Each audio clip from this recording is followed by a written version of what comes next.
Well, good morning, and welcome to the law school graduation ceremonies for the great class of 2019.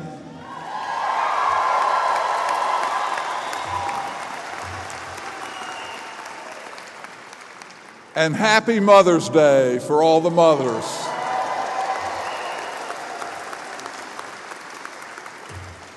You know, I will have to say that almost every year the law school graduation ceremonies fall on Mother's Day.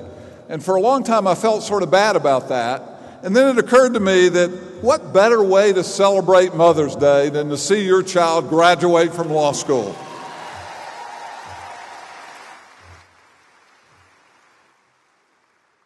We have a few special guests that I would like to recognize before we begin. The first is Taylor Reevely, the longtime Dean of the Law School and longtime President of the College of William & Mary. Justice Elizabeth McClanahan of the Supreme Court of Virginia. John Littell, who is the Rector of the College of William & Mary. And three members of the Board of Visitors of the College of William & Mary, Barbara Johnson, Doug Bunch, and Lisa Rodet.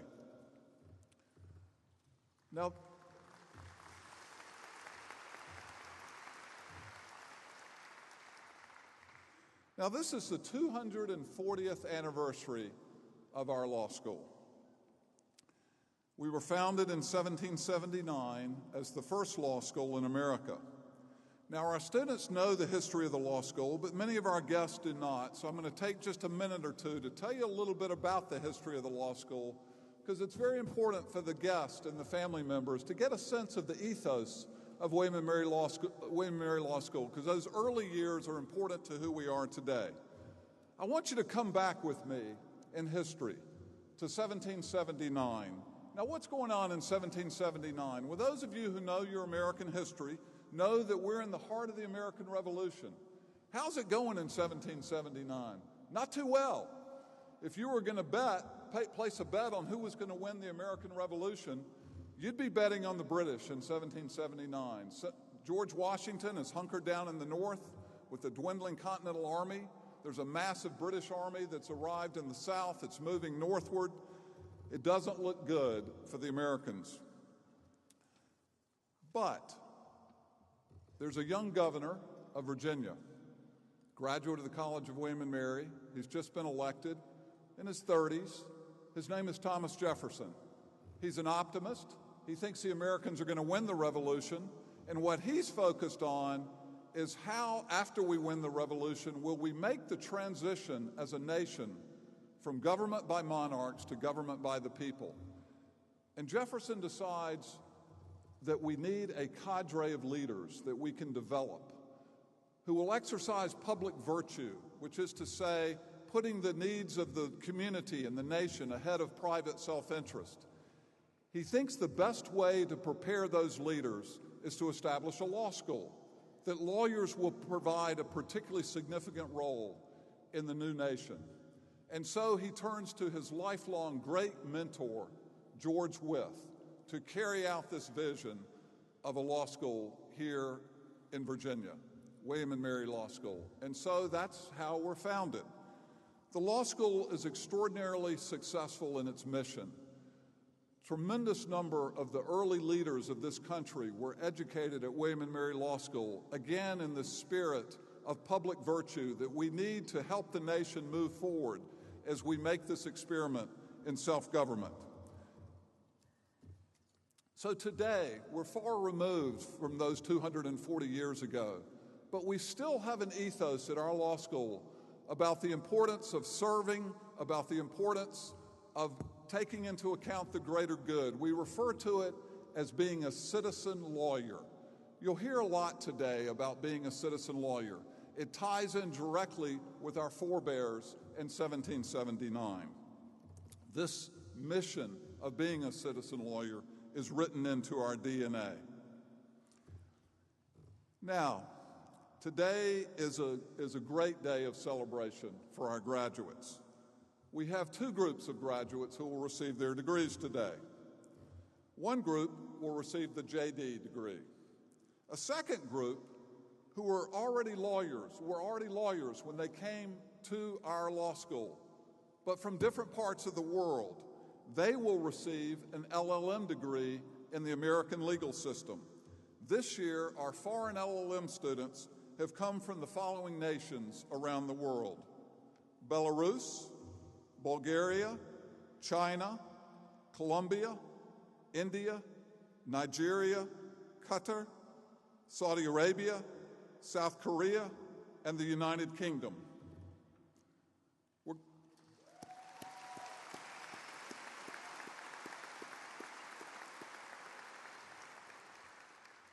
We're going to begin today's festivities with words from Elisa Kaiser, who served tremendously as the Student Bar Association president. Elisa, if you'll come forward.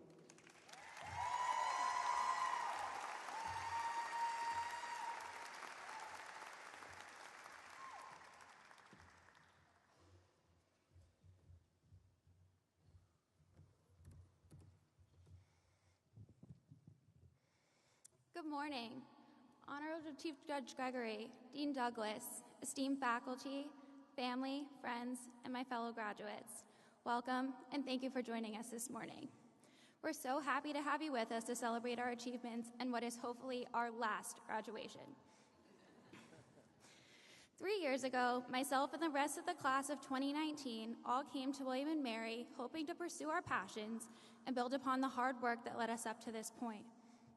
The class of 2019 entered the law school with impressive experience in leadership, mentoring, community involvement, athletic accolades, and service in the military, among other successes.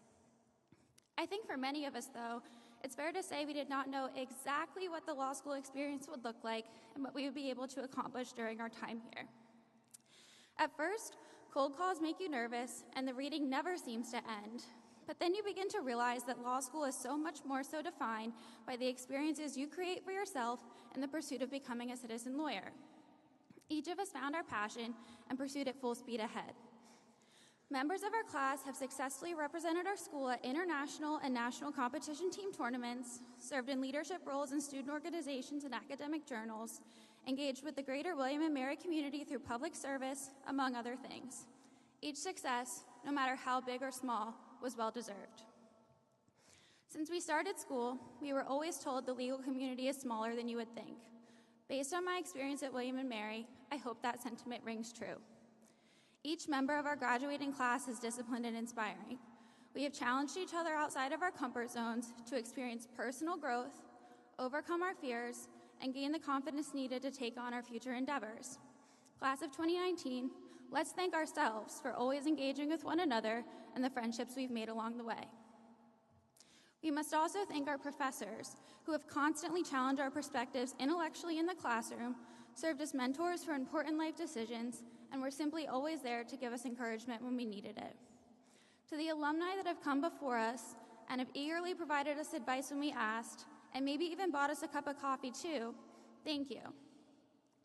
By choosing to come to law school at William & Mary, we made the decision to become a part of this community, and I am so excited to randomly bump into each other throughout our careers, laugh about the law school days, and celebrate each of our future successes.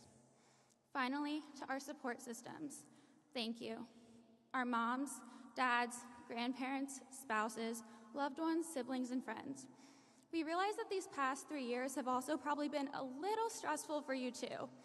Thank you for picking up our phone calls, cheering us on during the bad days, and celebrating our good days with us too. And for those who cannot be here with us today, we know that you share an equal part in our successes. So class of 2019, here's to us.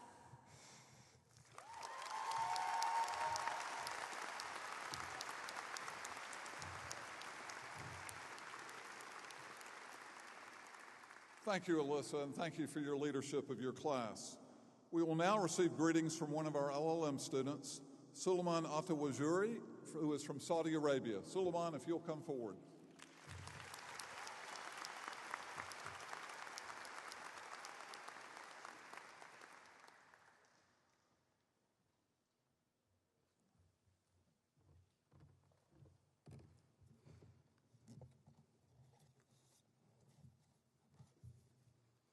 Good morning. Esteemed guests, faculty, staff, friends, and families. It's a great honor to speak on behalf of the LLM class of 2019. This is a historical moment for me as the first Saudi student to give a graduation speech in the history of William and Mary Law School. Thank you.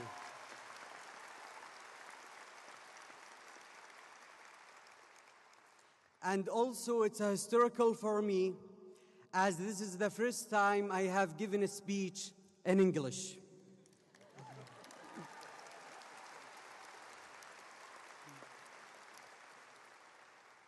It's a source of pride to graduate from the Marshall Wade Law School, the oldest law school in the United States, which has trained former presidents and groomed other influential leaders in this country.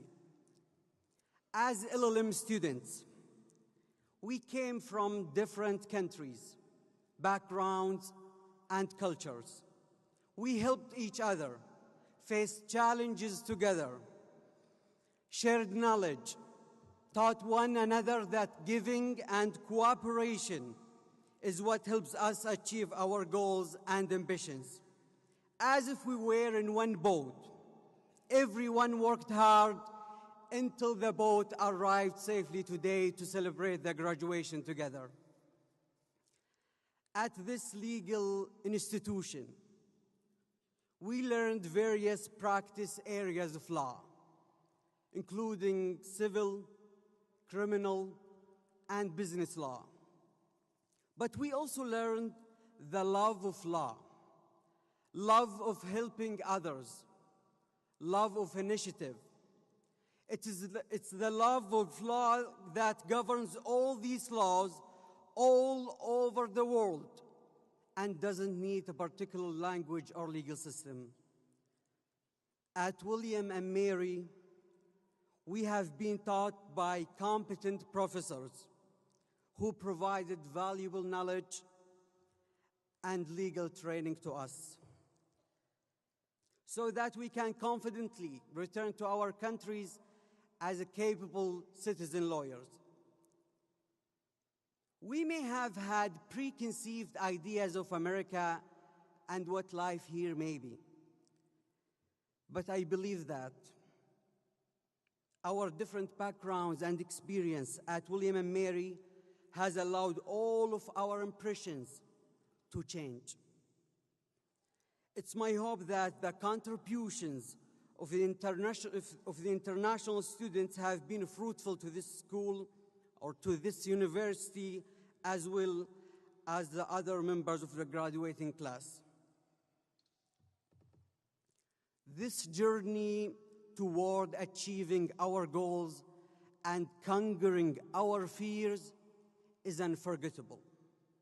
We have enjoyed every detail and moment, and we are ready to use the lesson learned at this school to become citizen lawyers in our countries. We would like to thank all of you for your hospitality, respect, and tolerance. We share a lot of human values and morals, and must deepen these shared values. Thank you and congratulations.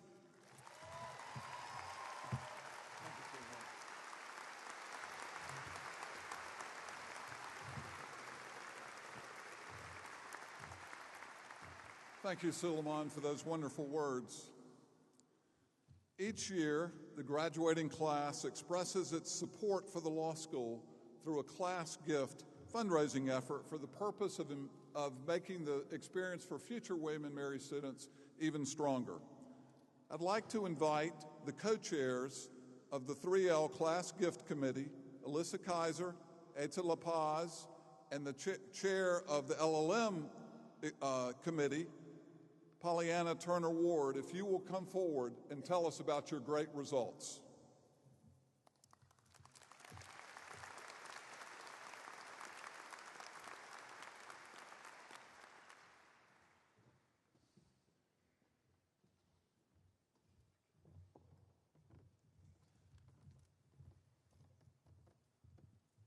Good morning, honorable guests and faculty, families, and mothers especially today. Class of 2019, we have made it. What a journey. Congratulations to us all, truly.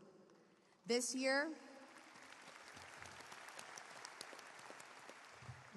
as the largest class in the law school's history ever, aren't we special, 2019?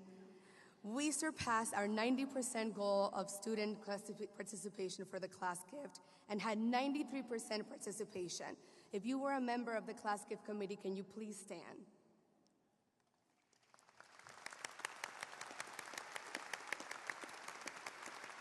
Thank you.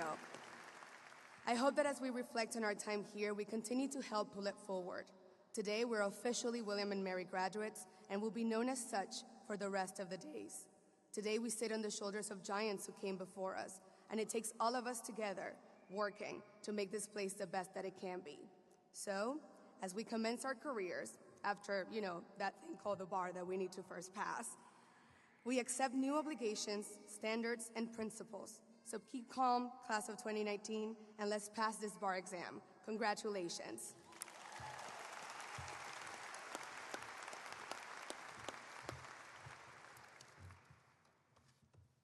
Congratulations to the JDs and the LLMs, and thank you for your generous contributions to the class gifts. It was only together that we could make it happen, so well done.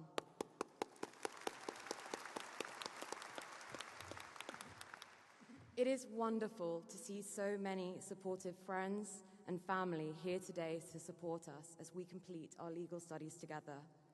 When I came to America to attend William & Mary, I, like many LLMs, was only able to bring my most essential possessions. Among the 3 suitcases that I packed was a poem given to me by my father, which was written by a father to their son. I would like to take a moment to recognize the role played by our loved ones in getting us to where we are today, by sharing with you the wisdom that my father shared with me and that I will bring with me on all my journeys ahead. If you can keep your head when all about you are losing theirs and blaming it on you, if you can trust yourself when all men doubt you, but make allowance for their doubting too, if you can wait and not be tired by waiting, or being lied about, don't deal in lies, or being hated, don't give way to hating, and yet don't look too good nor talk too wise. If you can dream and not make dreams your master, if you can think and not make thoughts your aim, if you can meet with triumph and disaster and treat those 2 imposters just the same, if you can bear to hear the truth you've spoken, twisted by knaves to make a trap for fools, or watch the things you gave your life to broken and stoop and build them up with worn-out tools, if you can make one heap of all your winnings and risk it in one turn of pitch and toss, and lose, and start again at your beginnings, and never breathe a word about your loss. If you can force your heart and nerve to serve you long after they are gone, and so hold on when there is nothing left in you except the will which says to them, hold on. If you can talk with crowds and keep your virtue, or walk with kings nor lose the common touch, if neither foes nor loving friends can hurt you, if all men count with you, but none too much. If you can fill the unforgiving minute with 60 seconds worth of distance run, yours is the earth and everything in it, and which is more, you'll be a man, my son.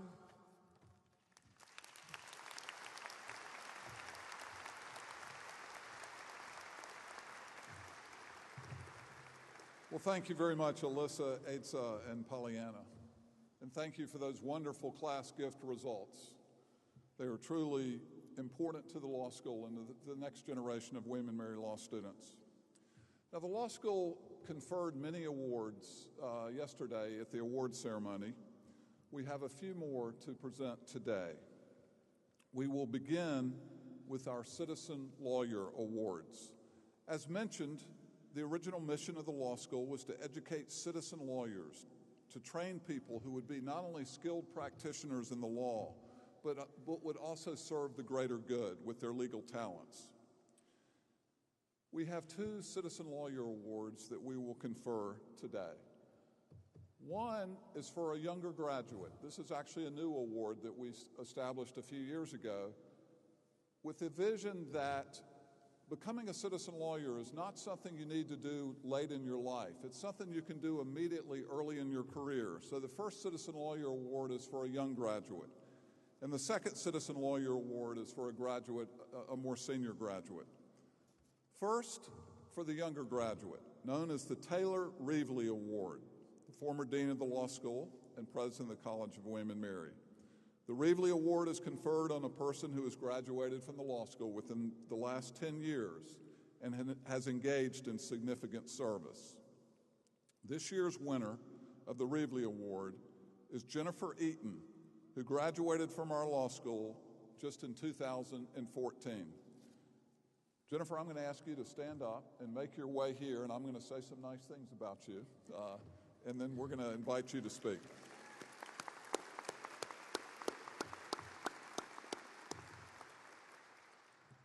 So as mentioned, Jennifer just graduated 5 years ago, and she works at the law firm of Van Devender in Norfolk, but she has been extraordinarily involved, not just in her legal work, and she is already a very successful lawyer, but she has been extraordinarily involved in the community, both the legal community and the broader community of Hampton Roads. And I'm just going to mention a few of the things that she is involved with. She plays a leadership role in the James Kent Inns of Court. She has a number of leadership capacities in the Norfolk Portsmouth Bar Association. She coaches Special Olympic athletes in basketball, soccer, and track and field. She serves on the local Special Olympics leadership team. She's actively involved in the food bank of Southampton Roads and has led the food bank effort at her law firm for a number of years. While still a law clerk for a judge before she began her law practice, she assisted in developing legal aid's pro bono initiatives for uncontested divorces. She continues to provide pro bono services now by representing legal aid clients in guardianship cases. She is also well respected for doing all of her work with extraordinary professionalism by those who know her. It's only been 5 years, but Jenny, we are very proud of you and would like to invite you to say a few words to our graduates.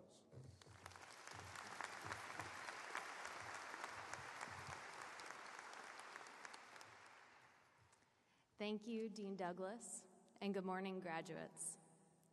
Today is a big day. Take a moment, look around you, and let that sink in. You made it.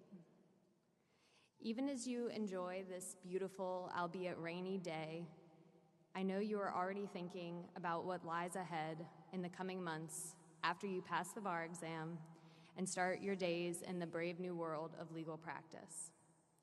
For many of you, I can say that at least at first, the days will be long and the hours in the day will seem impossibly short. There will be difficult clients, late nights, and heavily caffeinated early mornings. And at times, it may feel like the practice of law and the practice of life are incompatible. But in the midst of all of those obstacles and feelings, you will have opportunities to change the world. I try to every Saturday. For me, the old saying is true.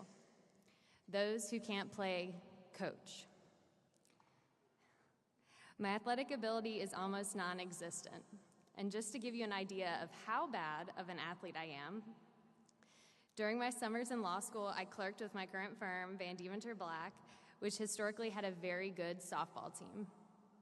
Clerks were required to play, and if the old firm lore was to be believed, there was a direct correlation between softball prowess and full-time offers. Great for me. Conscious of my lack of skill and driven by the age-old motivator of embarrassment, I practiced on the t-ball stand my brother used when he was 4 years old. And I still, yes, still, had occasion to miss. I am no athlete, but I'm a team player, I can learn the rules, I can be on time, and I can be enthusiastic. I discovered that those are really all you need for extracurricular involvements. And it was those skills, not any athletic ability, that I brought with me when I started volunteering on Saturdays as a coach for Special Olympics athletes.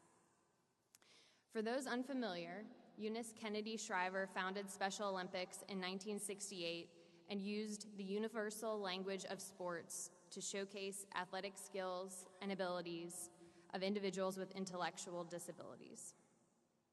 In doing so, she increased awareness and changed preconceived notions about this often misunderstood population.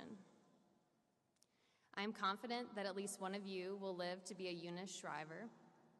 For the rest of us, know that you do not have to be the founder of an international organization to change the world or to embody what it means to be a citizen lawyer. Being a citizen lawyer is not necessarily about grandiose gestures or prestigious achievements.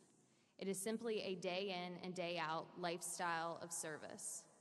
It is about changing the world one small act at a time. It is about focusing on your strengths in spite of your weaknesses to serve others. By sharing your potential, you too can make a difference and improve the lives and circumstances of those around you. This aspiration to make a positive impact and leave the world a better place is the mission of a citizen lawyer. It is your mission. And I promise you, you will get far more out of a lifetime of service than you can ever give. Congratulations, class of 2019. May you blaze trails and lift others along the way. Thank you.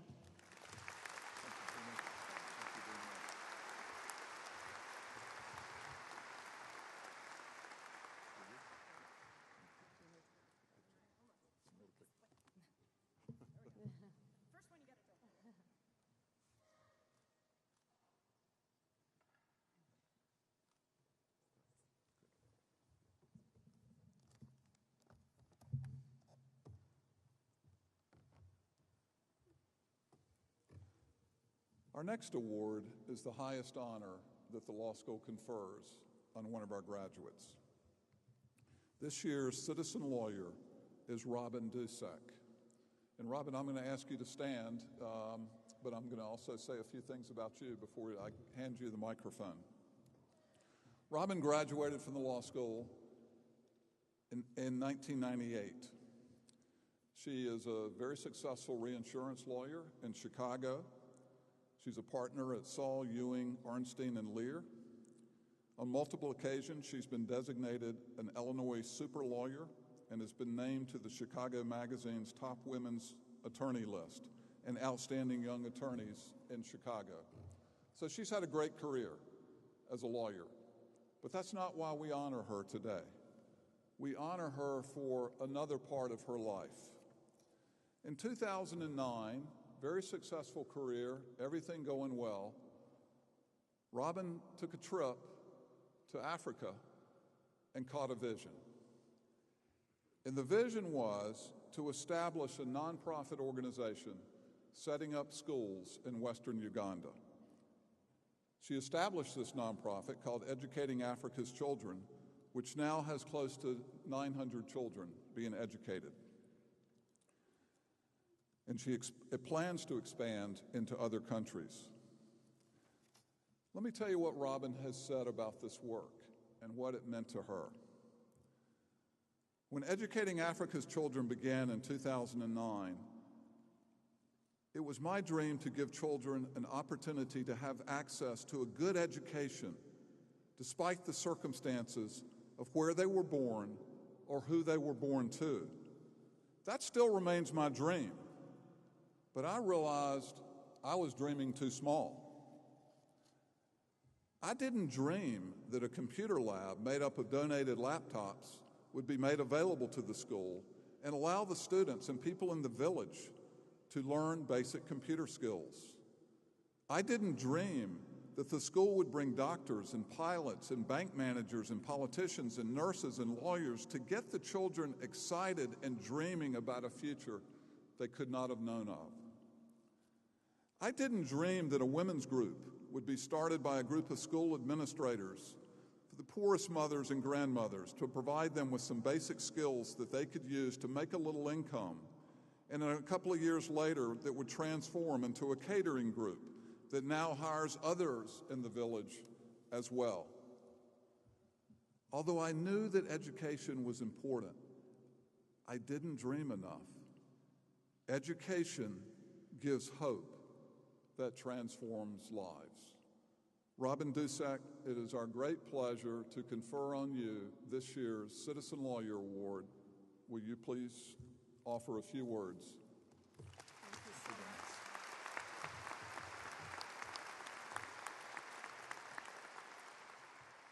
Thank you, Dean. Good morning, graduates, and congratulations, and happy Mother's Day to all the mothers here. I certainly never thought I would receive this honor. If someone had asked during my time in law school for a list of students from the law school, my class, who might receive this award 20-something years down the line, I doubt I would have made the cut. And I say this in case some of you are thinking that you'll never be standing up here. I needed to first find my own path, my own passions, and my own voice.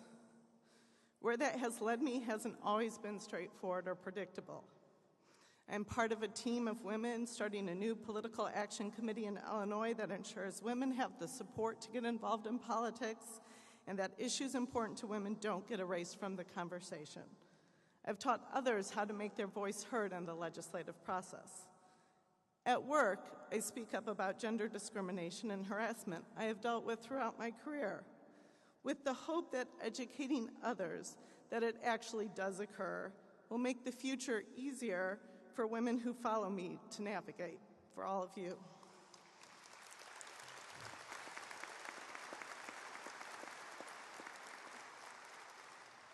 And I always try to listen to those who are often ignored so that I know how to fight more broadly for societal justice for all. But I think I'm most proud of the nonprofit that Dean Douglas mentioned that I started in 2009 and continue to run. Due to our work, 947 students in the mountains of Uganda attend primary school and are getting an excellent education. I could speak for an hour about this alone, but I know you have graduation brunch to get to and Mother's Day celebrations.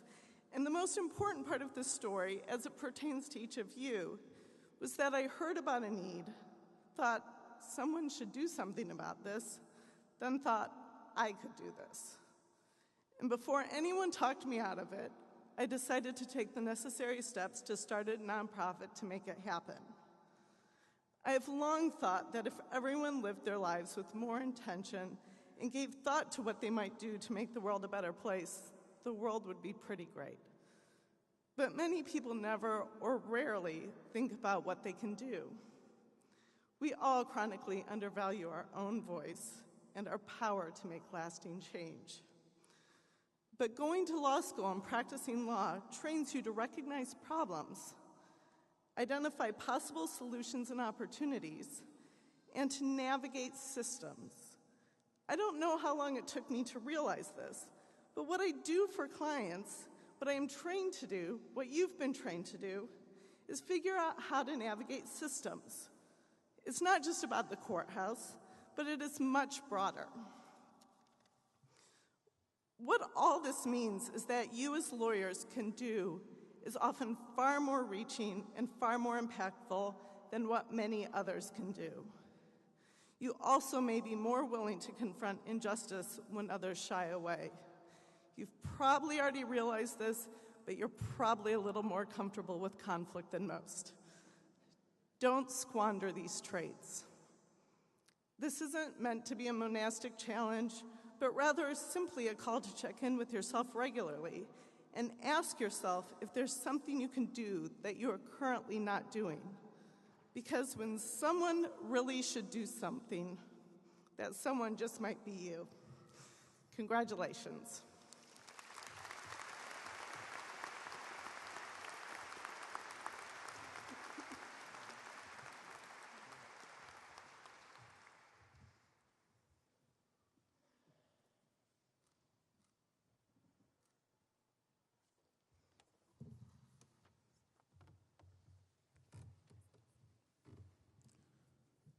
The core of any good law school is its faculty, and William & Mary is blessed to have a tremendous faculty of both teachers and scholars. Because of the importance of the faculty's work to the success of our students, I would like for the faculty to stand to receive our appreciation.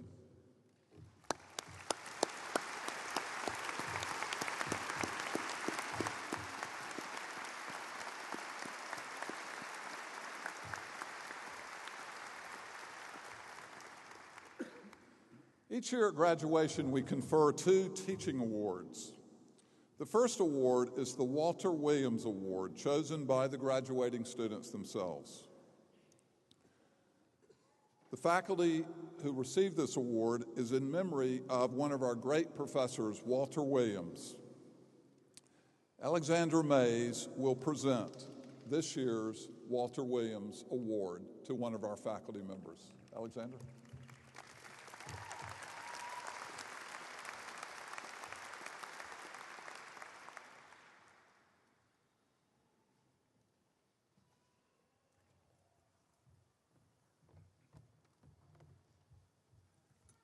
Thank you, Dean Douglas. Good morning to our distinguished guests, faculty, families and friends, and today's graduates. It is my honor to be here today to present the Walter L. Williams Jr. Teaching Award on behalf of the class of 2019. Each year, the graduating class presents the Walter Williams Teaching Award to a faculty member to recognize their excellence in teaching, devotion to law, and their friendship to students. This year's recipient exemplifies all of these characteristics and more. I personally had the privilege of having this professor during my 1L year. In a class I was fully expecting to dislike, this professor made me excited to spend my Friday afternoons learning about adverse possession and the rule against perpetuities. From the level of engagement and enthusiasm from my fellow property classmates, I know I was not alone. Whenever students talk about this professor, their words are almost always accompanied by a smile. His enthusiasm, both in and outside of the classroom, is, as one nominator put it, infectious. He has an amazing ability to break down complicated concepts in an accessible and digestible way. He encourages curiosity and wholly adheres to the idea that there is no such thing as a bad question. His jokes that only a legal scholar could find funny ensures that there is never a dull moment. He is an exceptional educator, but you don't have to take my word for it.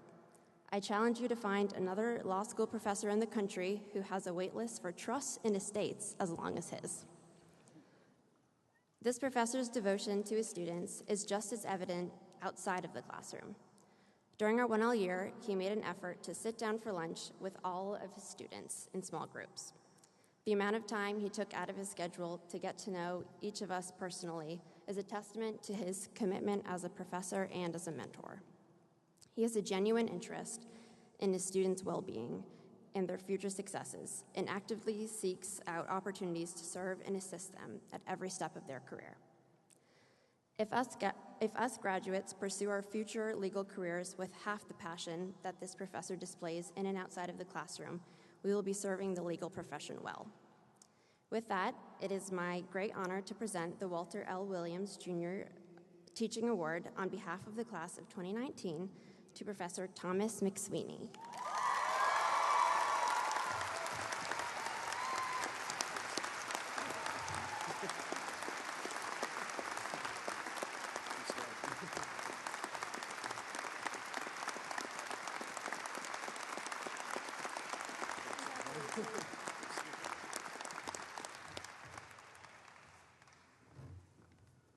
Thank you, Alexandra, and thank you to the class. You guys made a great choice. I think that was a popular choice. Finally, we confer our second teaching award. This is one that was created by one of our alums, Jim and his wife, Jim and Fran McLaughlin, who graduated from the law school in 1965. When Jim was a law student here, there were a couple of law professors who really took him under their wing and made what he would say a life-changing difference for him. And so he's always remembered the importance of what a good teacher can do for a young person.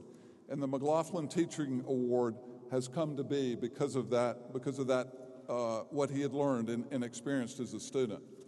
This year, the McLaughlin Teaching Award goes to Stacy Kernshear.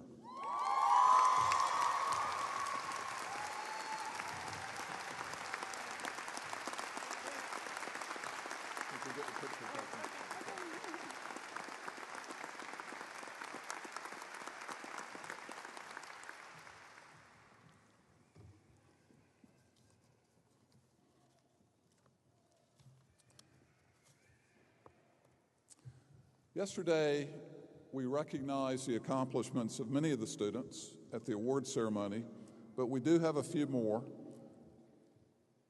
to distribute today. First of all, every year at graduation, we recognize the individual with the highest grade point average at the end of their law school career. As the students know, when we calculate grade point average, we round to 1/10 of a point. But this year, that resulted in a tie for 3 students.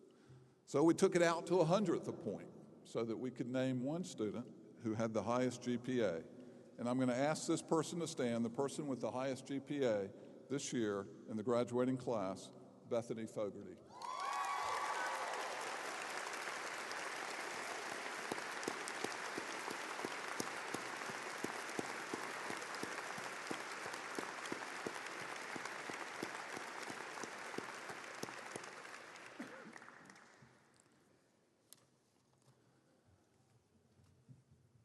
The Lawrence I. Anson Award is the faculty's award for the student who, in the judgment of the faculty, has showed the greatest professional promise. The award is named for a former Chief Justice of the Supreme Court of Virginia, and again, it is the highest honor that we confer on a graduating student. Now, I will tell you, in the faculty meeting to discuss this winner, who would win this award this year, it was particularly spirited.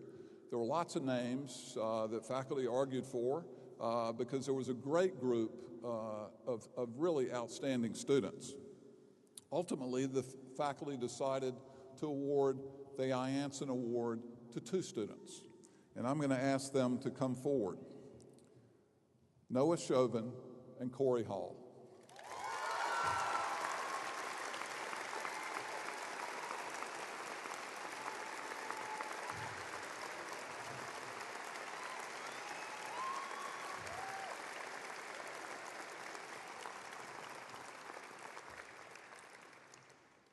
Let me first say a few words about Noah. Noah came to William & Mary Law School from New York. He's the editor-in-chief of the Law Review. He's right at the top of the class in his academic performance. He served on the Honor Council as a legal practice fellow, on the trial team. And one faculty member said of Noah, "He is one of the best students I have ever taught." In addition to his Law Review note, he wrote a second Law Review article on campus free speech. That article will be published in the Creighton Law Review, a real accomplishment because most law reviews will not publish articles submitted by students. After graduation, Noah will clerk on the United States Court of Federal Claims and thereafter will join the law firm of Covington & Burling in Washington, D.C. Corey Hall came to William & Mary from Tennessee. She also graduates right at the top of the class. She was a legal practice fellow for 2 years. She was the lead articles editor on the William & Mary Law Review, and as one of her faculty put it, she is among the smartest and most hard-working and talented students I have ever had the pleasure of teaching. It goes without saying that she is an absolute star. After graduation, she will clerk for a federal district court judge in Richmond and then will also join the law firm of Covington & Burling in Washington, D.C. Noah and Corey, we salute you for your remarkable success and all that you will achieve in life. Congratulations.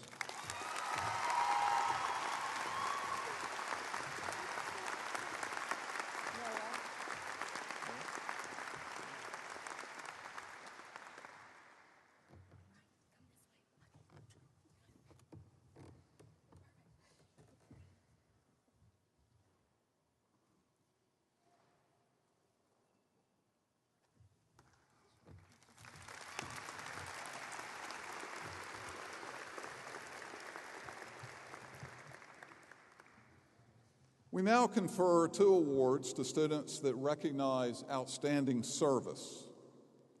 The first is the George Wythe Award, which goes for service to the school. The second is the Thurgood Marshall Award, which goes for the student for outstanding service to the community.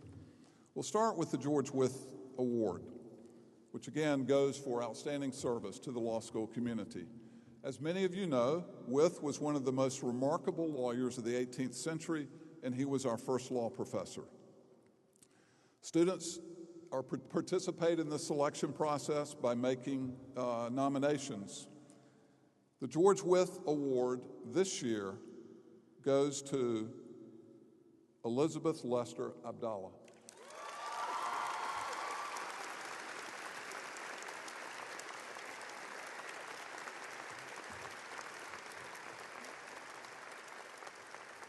Elizabeth, if you will come forward, you are. Thank you. Elizabeth, who aspires to practice public interest law, has participated in multiple legal clinics. She's active in the Public Service Fund. She's served as a legal practice fellow. Because Elizabeth was so involved across the law school, the Dean's office asked her to take on the task of creating and running the law school's Instagram account. Elizabeth went all in on this. The law school now has more than 1,000 followers because of her persistence, and it's been a fantastic result for the law school. One of the professors for whom Elizabeth has worked while she was here in law school, and one of her nominees for this award, said the following of her: Elizabeth is a tremendous student to work with. She is mature beyond her years. She is extremely active throughout the law school. She is smart, hardworking. She always has a smile on her face. She's even willing to explain to professors over the age of 40 how social media works. And she's kind enough to repeat it when we don't understand it for the first time. After graduation, Elizabeth will clerk for a state court judge in New Jersey and then for a federal judge in Philadelphia. Elizabeth, congratulations. You are this year's George Wythe Award winner.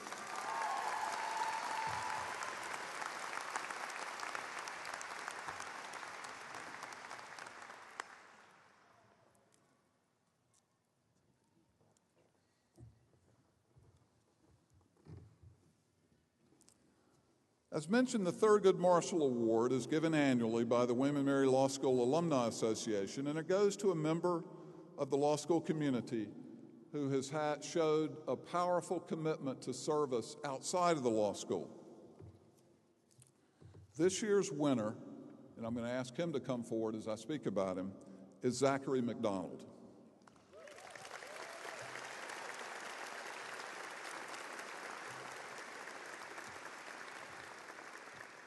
Now, many law students have engaged in very substantial ways in service to the community, but Zachary really stood out. During his 3 years here at the law school, he engaged in almost 2,000 volunteer hours, which is unbelievable. Did you go to class at all? One professor said of Zach, "In my 13 years at William & Mary, I have never encountered a student more committed to public service than Zach." Much of his volunteer service involved helping victims of domestic violence.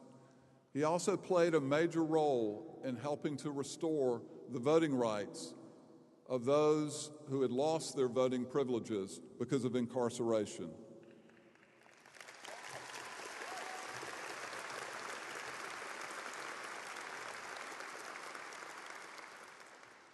In addition to legal work, he would help out at a domestic abuse shelter, sometimes spending the day mulching a playground for children living in transitional housing.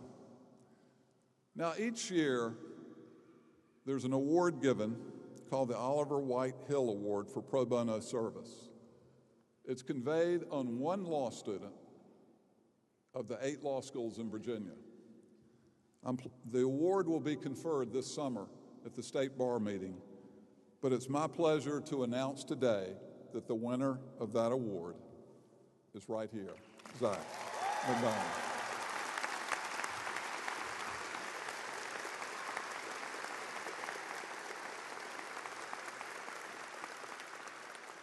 After graduation, Zach plans a career in public interest law. He's received a William & Mary postgraduate fellowship and will begin his career working at Legal Services in Northern Virginia in the Prince Edward County office. Zach, congratulations on your award, and thank you for all that you do, and we look forward to following your career. Thank you very much.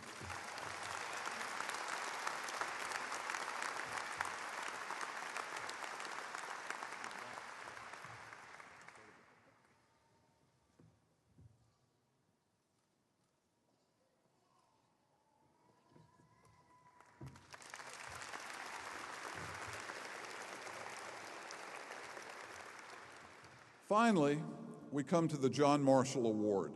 This award, of course, is named for the great Chief Justice, one of our early students here at William & Mary Law School. And it's conferred each year on a member of the faculty, an administrator, or a staff member who has demonstrated character, leadership, and a selfless spirit of service to the law school community. This year, the John Marshall Award goes to Professor Laura Heyman.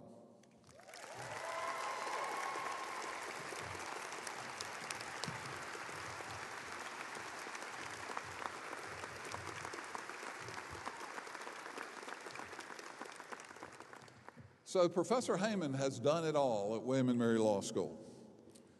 She is the founder of our very successful Leadership Institute. She served for 4 years as Vice Dean of the law school. She is regularly called upon by the main campus of the university to perform important roles for the university. She is currently the co-chair of the law school's Diversity and Inclusion Task Force. She also serves as a very important mentor for so many students, particularly those who, like Laura, are the first in their family to go to college. She has received the Walter Williams Award that Tom McSweeney just received earlier. And moreover, a few years ago, she received a university-wide teaching award, the Thomas Jefferson Teaching Award. And in fact, she's the only law professor to ever receive that award. She's a tremendous scholar in the field of intellectual property, and her work is widely cited. She also spends a tremendous amount of time with our students who are interested in going into the field of intellectual property. Professor Heyman, it is my great pleasure to confer on you the John Marshall Award.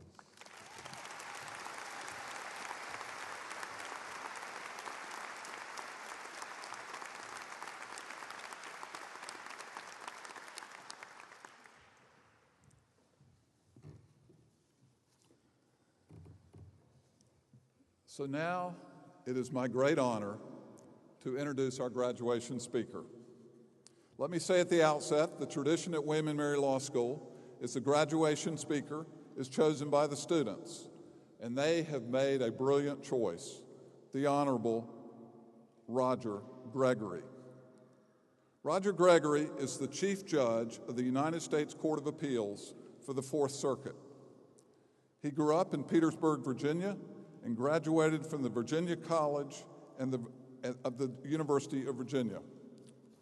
He is the first African American to sit on the United States Court of Appeals for the Fourth Circuit.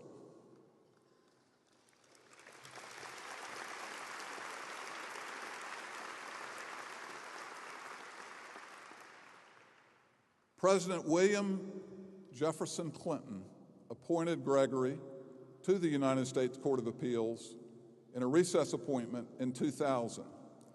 And several months later, President George W. Bush commissioned his lifetime appointment as a federal appellate judge in July 2001.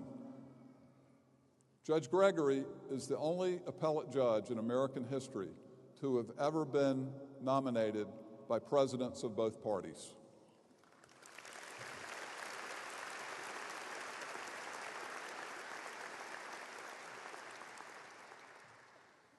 He is a much respected jurist and is a member of the Judicial Conference of the United States and of the federal judiciary. Judge Gregory, we are honored to have you with us. Please come forward and address the class.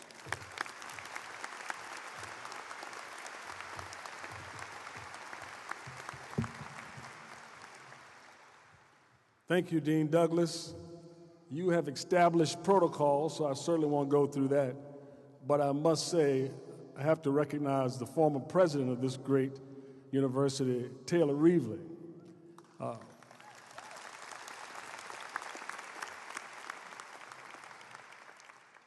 In 1979, Taylor Reevely wrote me a letter.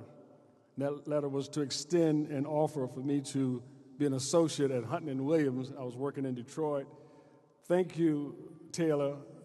Your many awards and achievements, but finally today you get recognized for your greatest achievement today. Thank you so much. Gave me an opportunity to work with a great firm and a great lawyer named Louis Booker, who's passed. And I tell you, graduates, those law professors and partners in law firms and judges you will clerk with and mentors, they will mean so much to your life. And the fleece that they leave on your hedges, you will have them for years.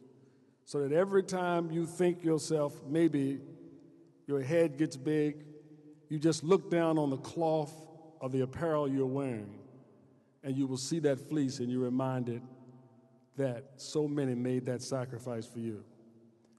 Graduates, congratulations. You look beautiful. I'm serious, you do. You know, 41 years ago, I graduated from Michigan Law School, and I look out at you, and wow, what a wonderful career and life you have ahead of you. And be certain, no one knows what that future is. And for those of you who don't know what you're going to do in the next 6 months or the next year, let me assure you that you're headed for greatness. And that greatness will not come just because you have the letters on the wall. It won't be because you wear this beautiful regalia today. It won't even be because you graduated from this great law school.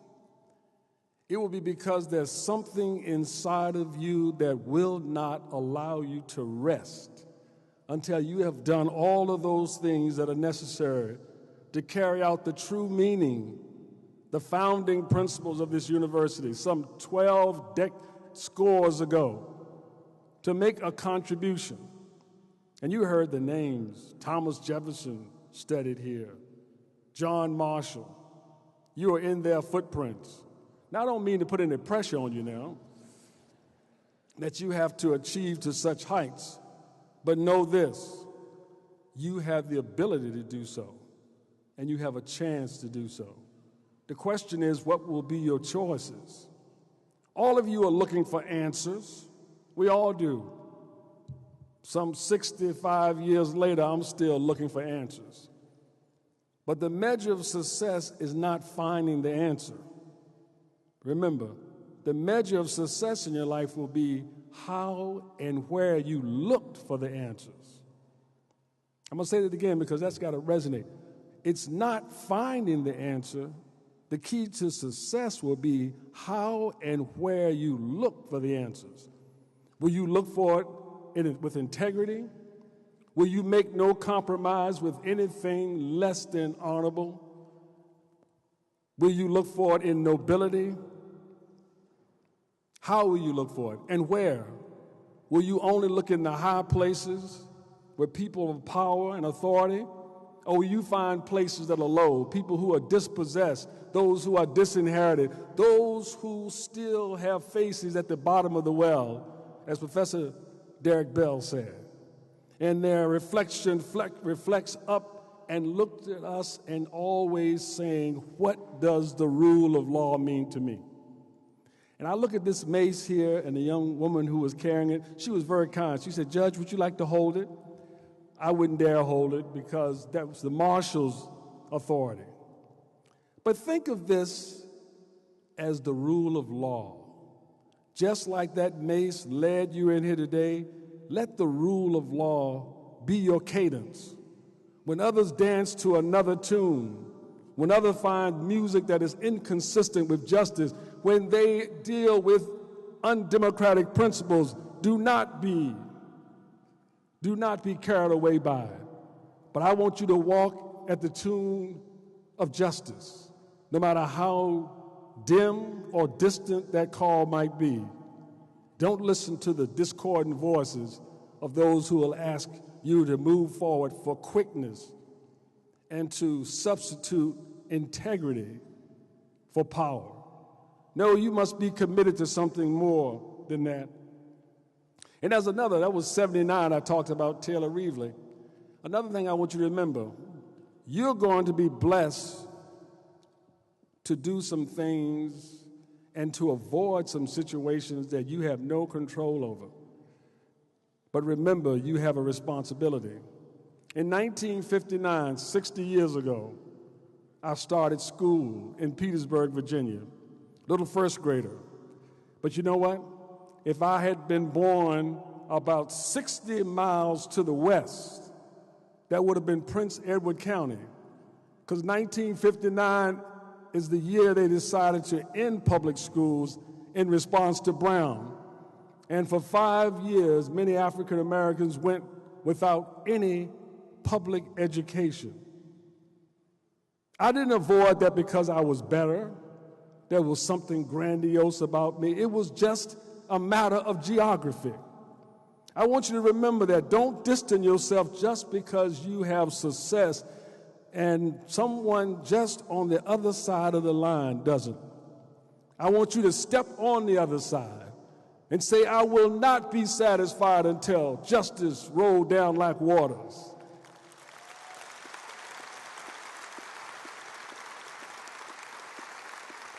Yes. Yes. And righteousness like a mighty stream, as Dr. King said. I don't want you to know, it's another thing I want you to remember this, that your assignment is more important than others' assessment. What do you mean by that, Judge Gregory? Well, let me give you an example. The first jury trial I had, I was a third-year student at Michigan, my last semester, third-year practice. And I volunteered for legal aid in Ann Arbor. So I worked in legal aid, and I had a jury trial.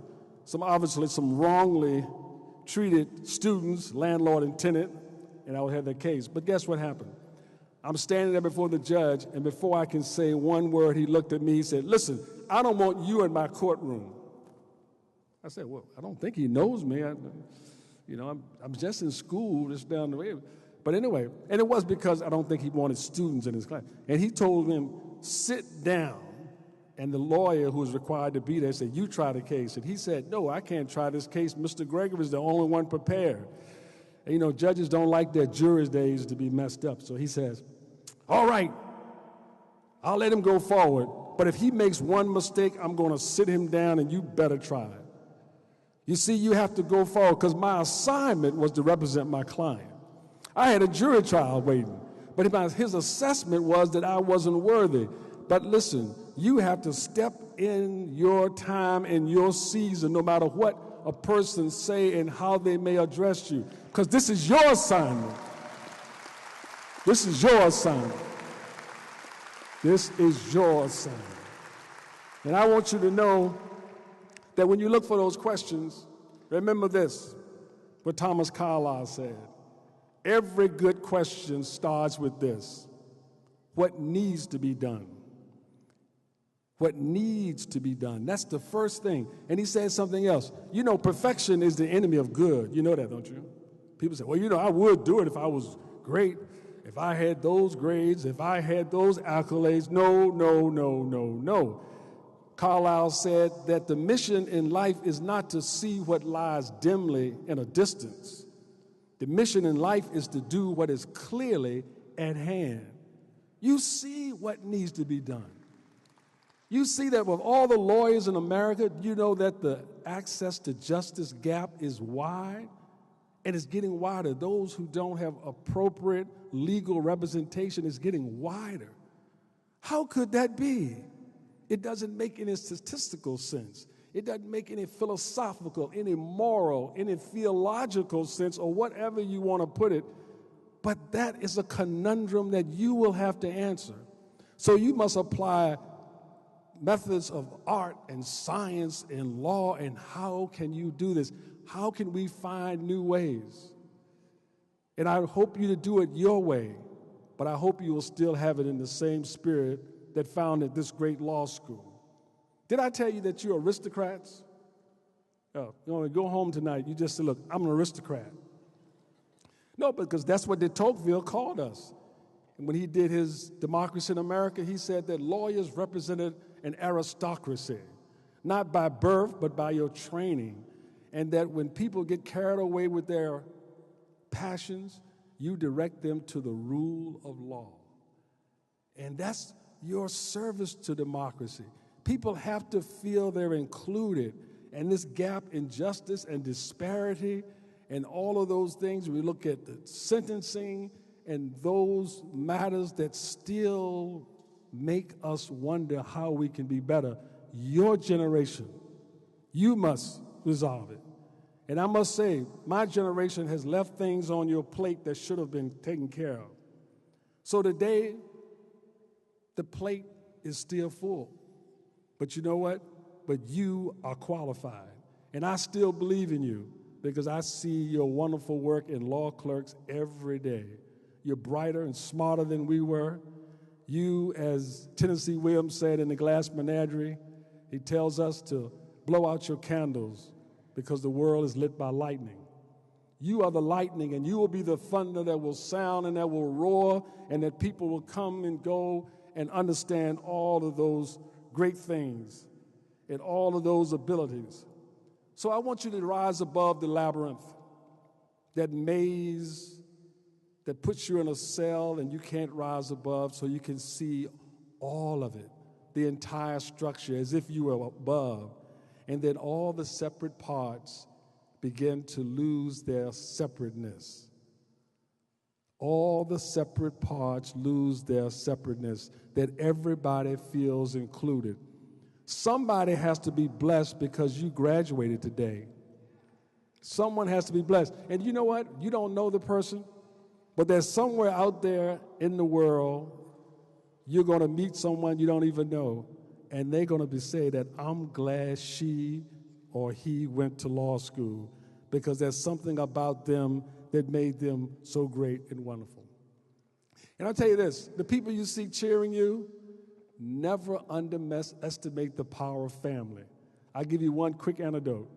When I was at my Senate hearing for confirmation in the Dirksen building, Senator Leahy was chairing, and he asked this question, and you're going to chuckle because you're law students and Falk would understand too.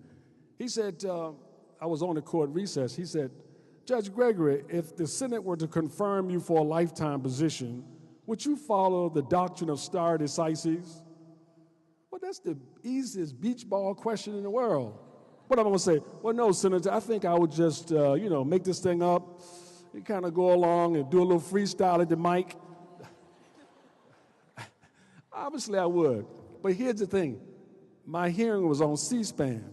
My cousin is back home in Prince George County, Virginia, and she hears this, stare decisis. She says, oh, I know they weren't going to be fair to the brother. I knew they weren't going to be fair to him. He doesn't know what that is. She heard the foreign language. The point is this, your family is with you whether you need them or not. But when those beach balls come, remember they have your back. And I certainly remember, and shout out to the moms today. I wish my mother had lived, and my father lived to see me go to the White House with President Clinton or go to the White House with President Bush. They didn't live to see that, but I believe that they're still with me. And every time I walk in the federal court, I'm the only judge in Richmond, 1858 building, and I walk through the halls, and I may be alone, but I'm never lonely. Because there's spirits and all of those things and the prayers they made for me and those things that lifted me. And I want you to be buoyed by that. Never make any peace with injustice. I want you to be patient with your opportunity, indignant with injustice, and be gracious in your failure. Your failures will measure you much more than your successes.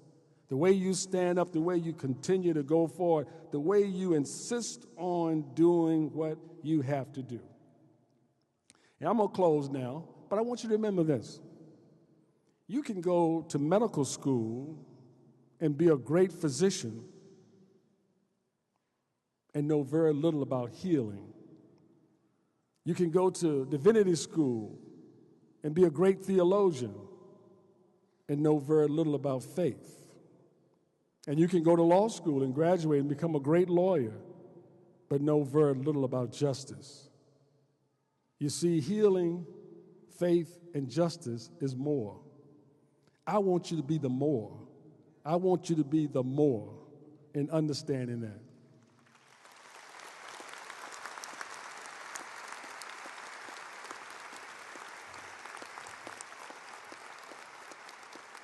And as I close, I'll tell you this story.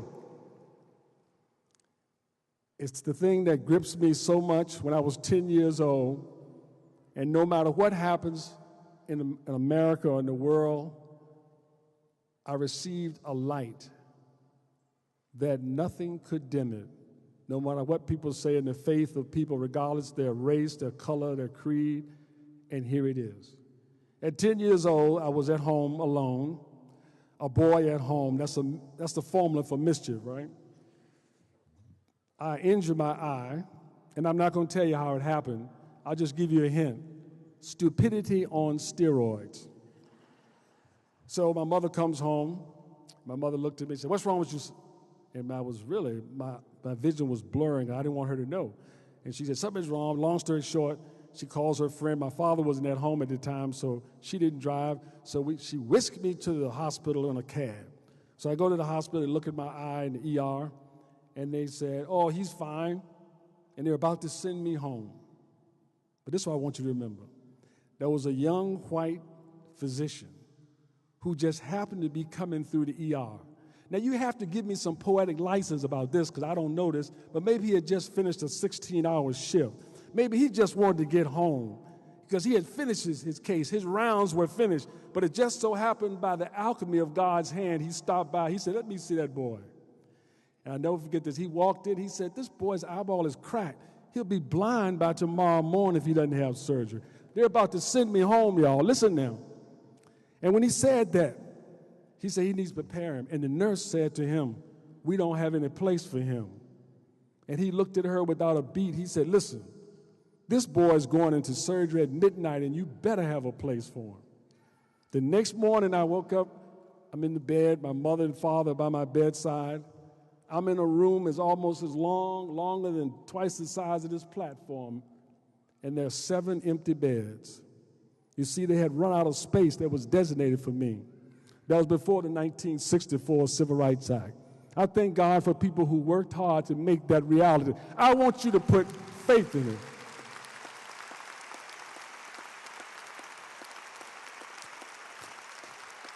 So when someone says to me, "Judge a person by their color, what their abilities are," no. That young physician told me that the light is there.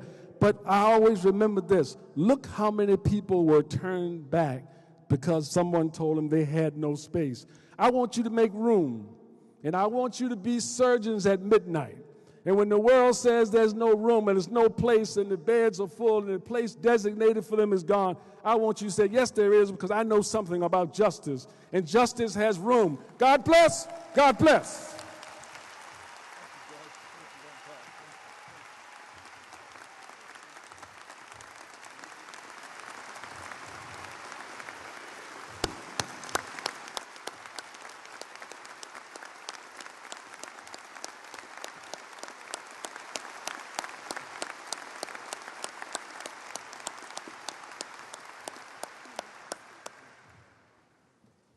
Judge Gregory, thank you for those eloquent and powerful words.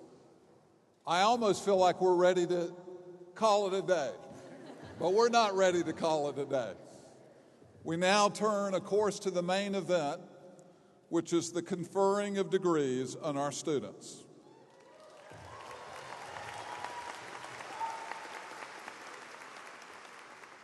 So let's talk a little bit about how this is going to go. We're first going to confer degrees on our LLM students, and then we will confer degrees on the JD students.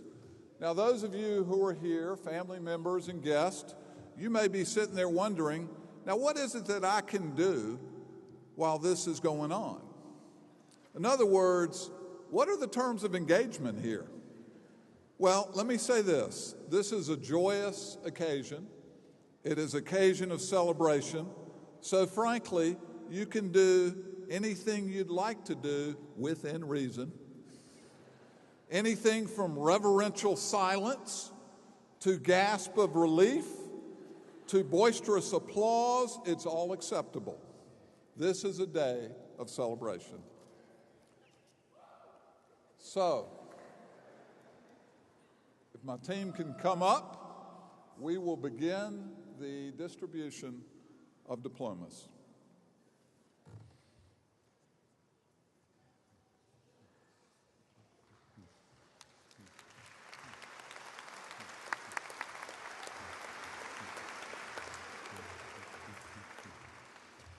Good morning. It's my privilege to present the graduates of the Masters of Law program.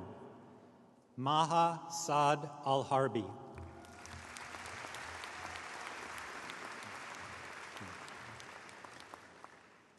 Abdul Malik Ibrahim Al-Hizar.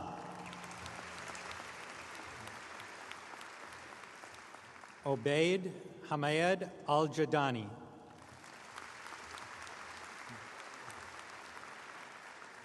Abdullah Musaid Al-Najjar.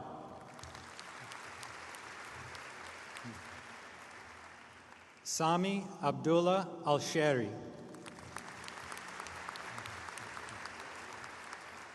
Suleiman Mohammed Al-Twajiri.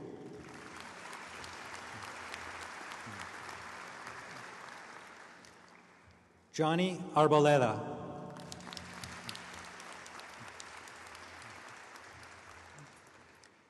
Chen Hong Liu.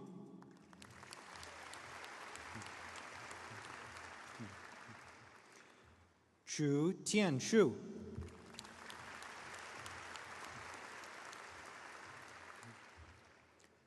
Deng Haoyue.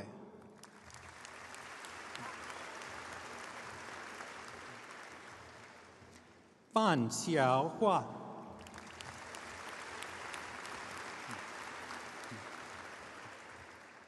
Kim Hee-jung.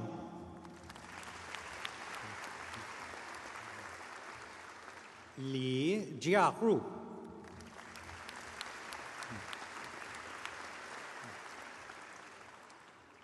Lin Ke.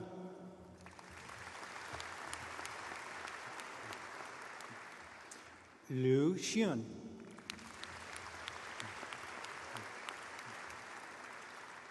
Naemeka Emmanuel Okereke.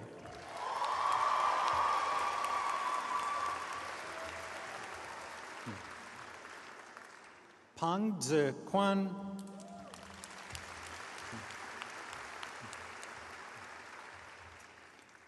Ren Zhongjie.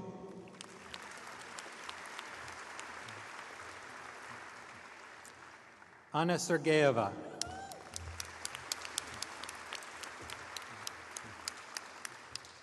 Tang Lin.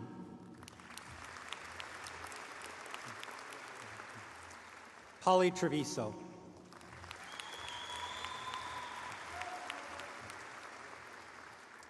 Pollyanna Turner Ward.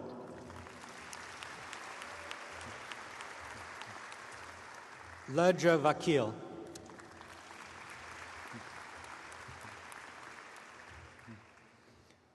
Wang Yue.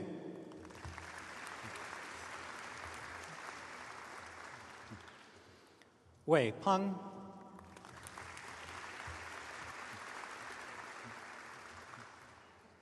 Wei Wensi.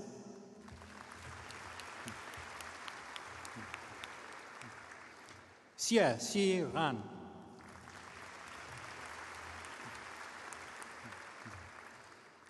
Yue Yuan.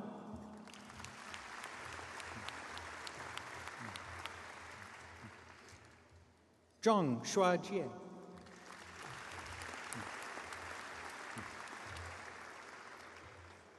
Zhao Yan.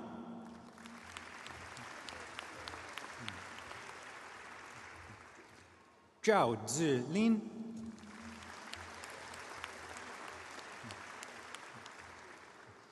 Zhou Jingwen.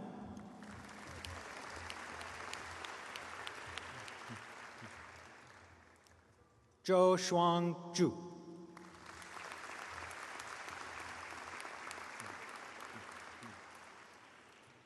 One more round of applause for our LLM graduates.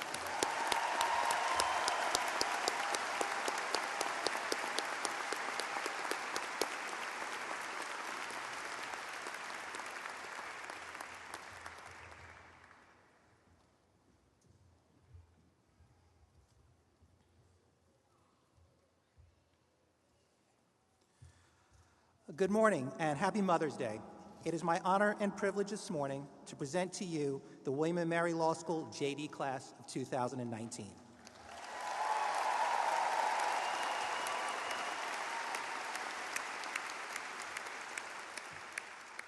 Juan Jose Abad.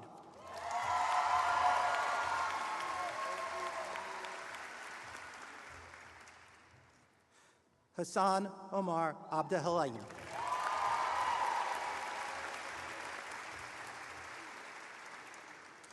Lauren Janet Acker.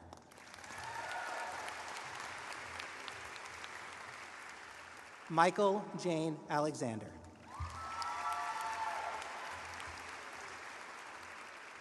Lauren Elizabeth Allen.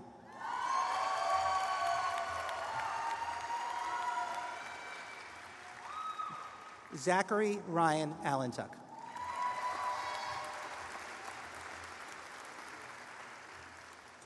Savannah Jolie Altair.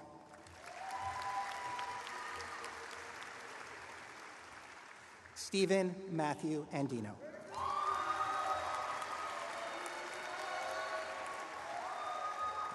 Natsumi Atweiler.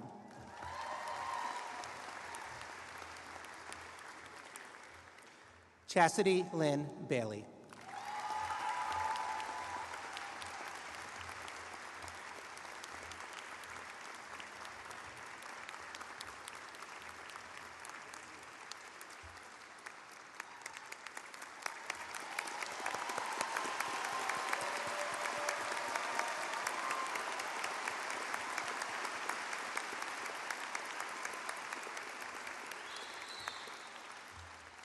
Vinayak Krishna Balasubramanian.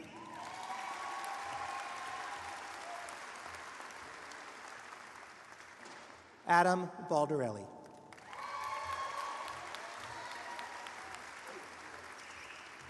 Brian James Banning.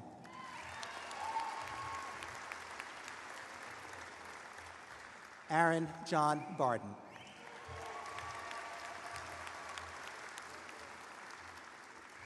Jonathan Barsky.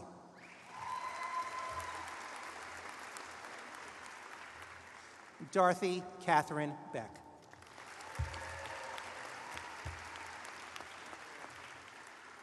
Samantha Nancy Becker.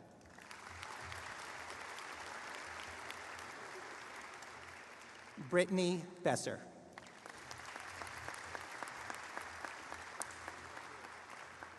William Thomas Bishop.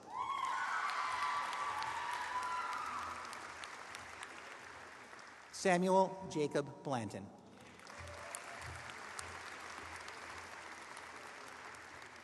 John Raymond Bobka.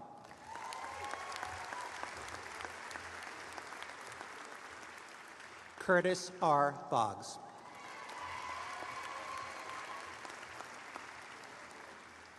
Brian Joseph Boland.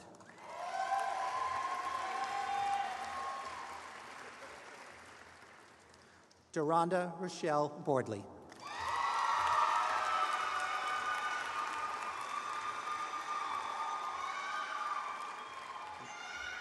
Brooke Elizabeth Boyd.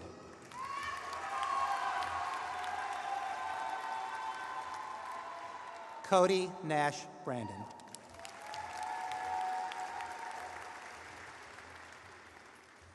Sashenka Jessica Brower.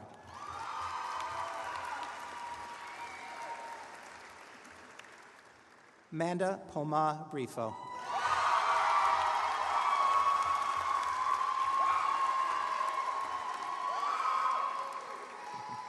Allison Marie Brown.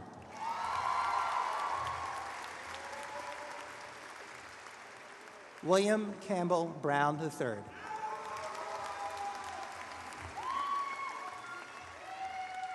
Lindsay K. Bunting Eubanks.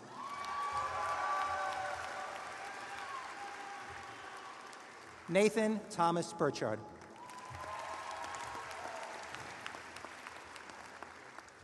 Matthew T. Butler.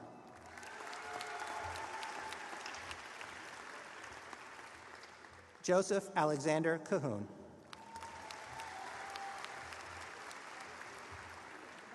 Megan Pear Tsai.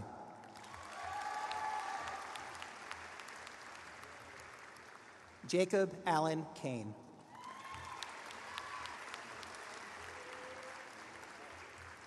John Brian Callahan.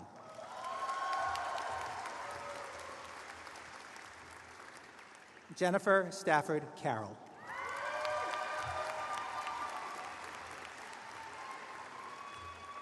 Cadian David Reeves Carter.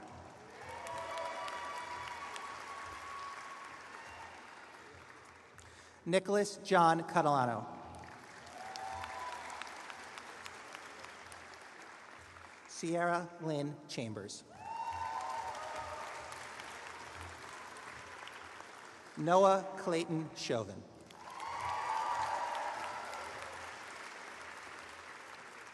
James Chiun.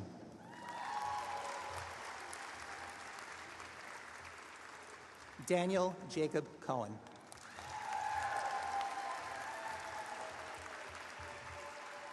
Callie Lee Coker.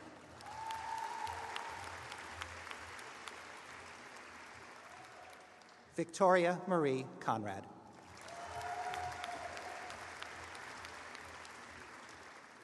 Brianna Marie Cruz.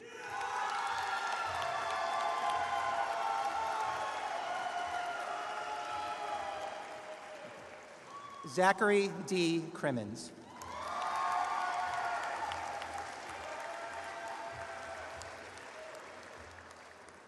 Leslie Ann Crudell.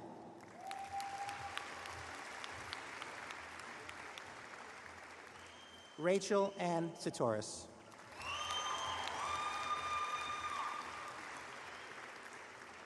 Martin Kulig.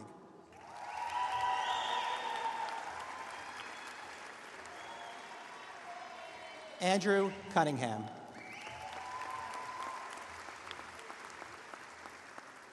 Jessica Nicole Davies.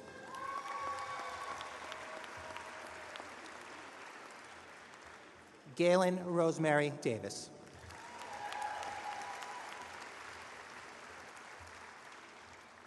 Kian Windsor Devine.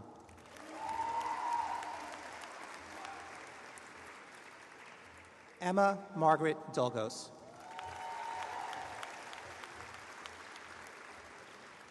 Sylvia Catherine Donahue.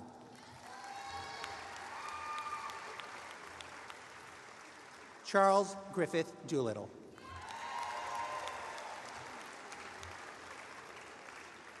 Richard Edgington.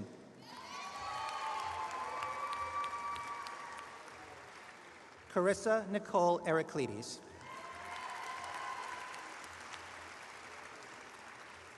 Gabrielle Joy Eriquez.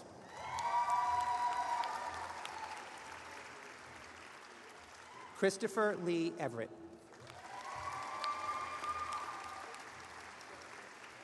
Jessica Allen Fetzer.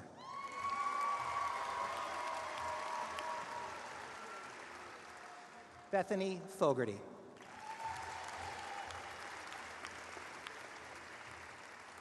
John Alexander Fogel.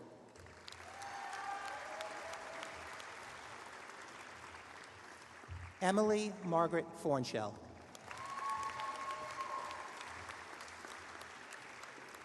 Elizabeth Toole Foey.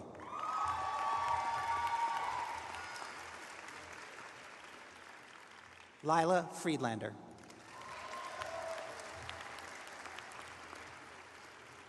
Ryan Gallagher.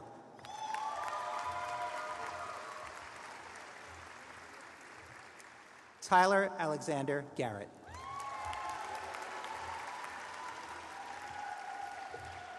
Mindy G.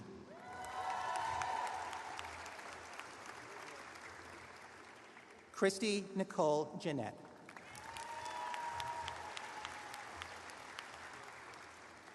Miranda Nicole Gilbert.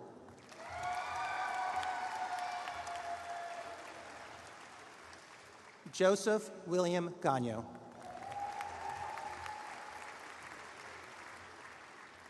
Deborah Charté Goodwin.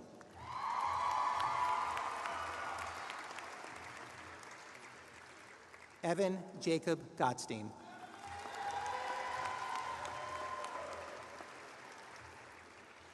Bailey Green.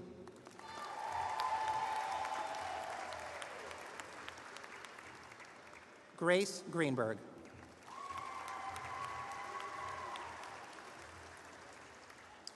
Andrea Margaret Gamushian.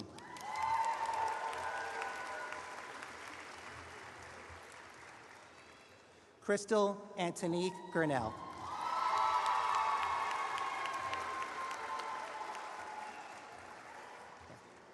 Corey Evelyn Hall.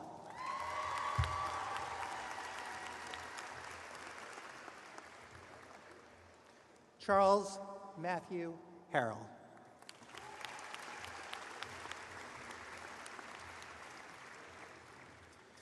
Bryony Elizabeth June Harris.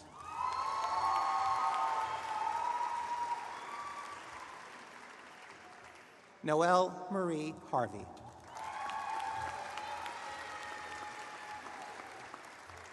Alexander McMenamin Hobbs. Hallie Hovey Murray.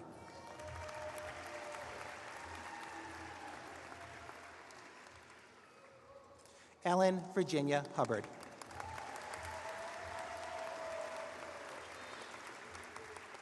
Jesse Edward Hudson III.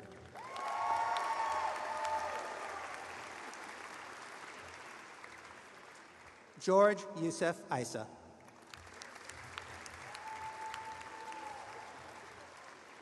Megan Elise Italiano.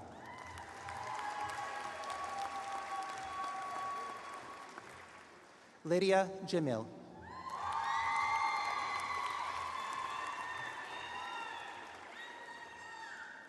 Grant L. Jones.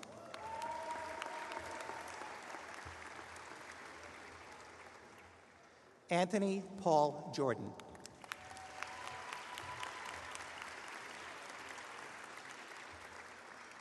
Alyssa Lynn Kaiser.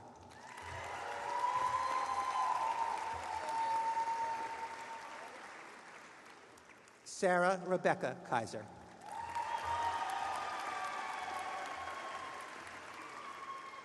Arthur Eli Kaplan.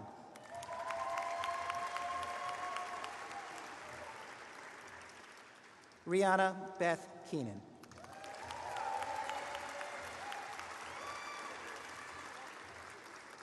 Elizabeth Maureen Kemp.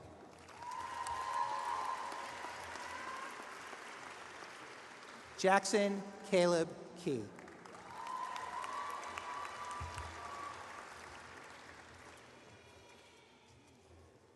Jessica Rose Gubanich Kraus.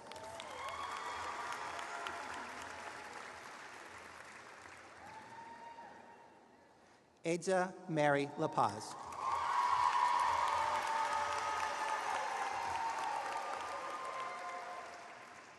Zachary Landers.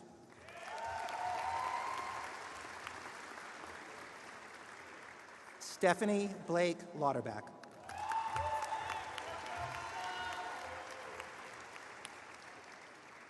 Jose Roman Laverne.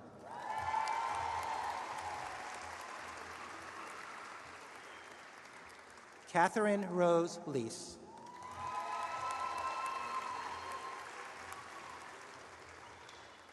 Amber Fawn Renee Leisure Earnhardt.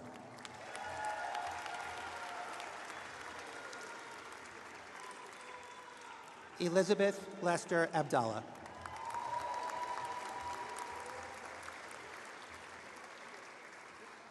Andrew Eric Levitt.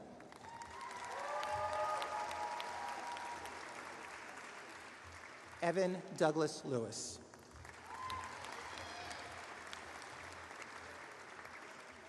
Hannah Malone Littlefield.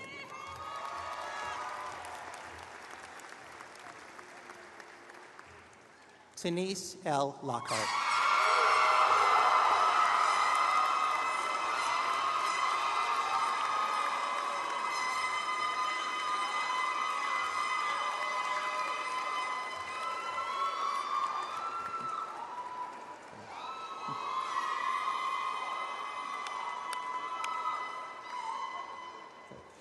Cassandra Renee Lovett.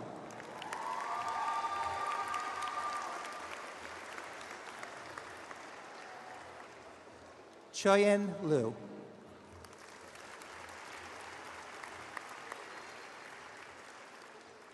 Jennifer Michelle Lucas.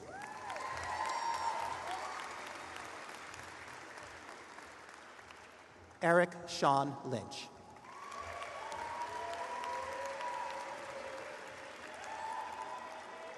Tess Lynch.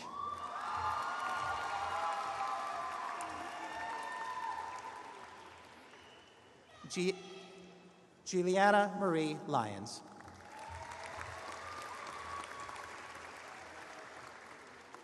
Alexandra Diane Marr.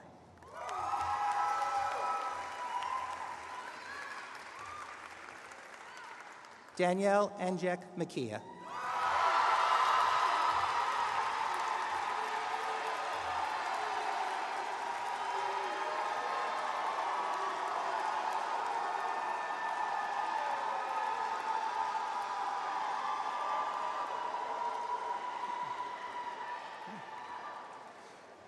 Svetlana Makovi.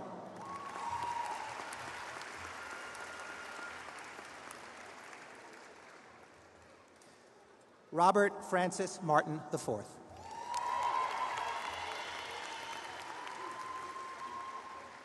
Alexandra Mary Mays.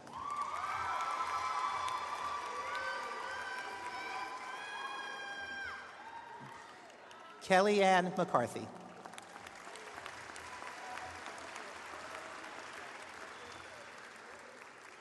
Kristen Kramus McCarthy.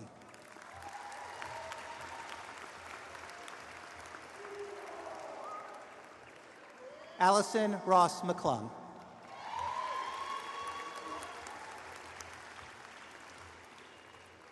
James McFarland McClure.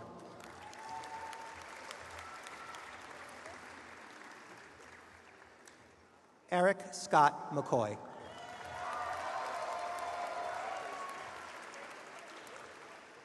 Zachary Alexander McDonnell.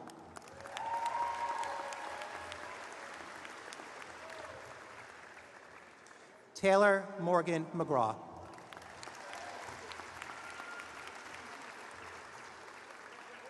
Rosemary Knight McGuirk.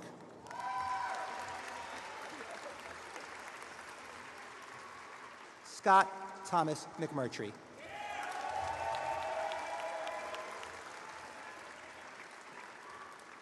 Nathan Mehta.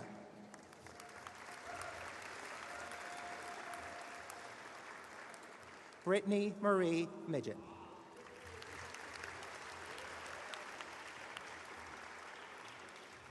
Jacqueline Nicole Miner.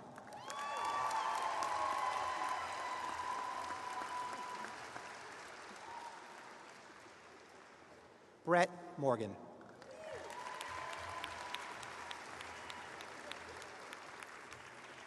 Marissa Lee Morty.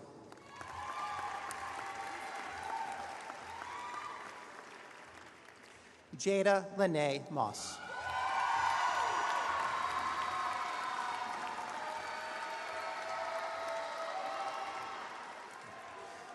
Kylie Cheyenne Moss.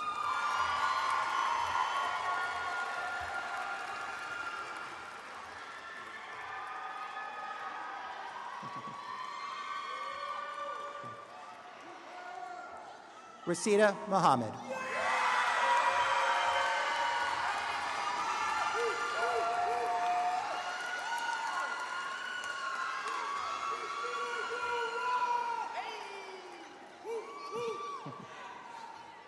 Pauline Han Ni Wen.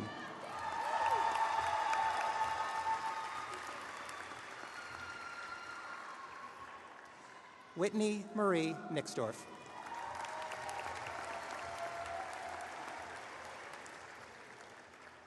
George Nwanze Jr.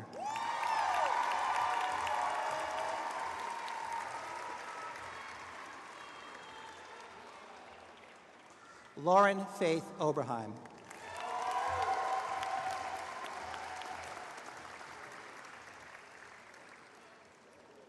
Omatara Ijoma Oladimeji.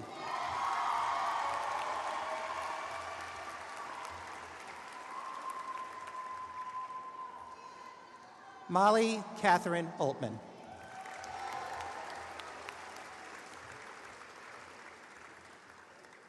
Anthony Onua.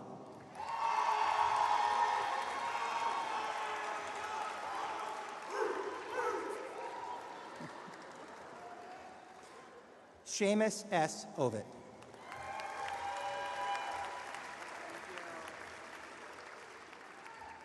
Martin David Page.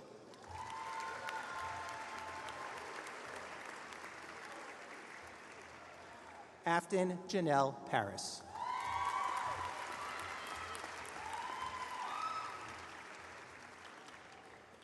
Devin Jordan Parsons.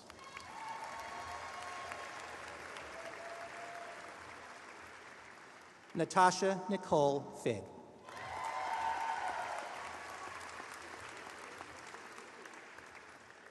Julia Christine Phillips.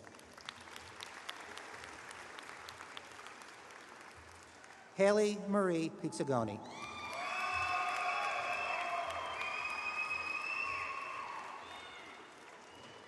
Haley Poindexter.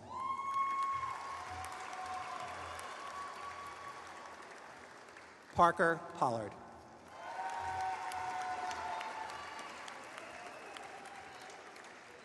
Victoria Denise Pretlow.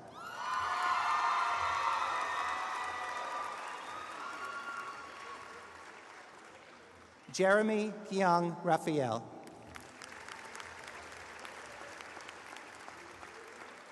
Michael Joseph Raposa.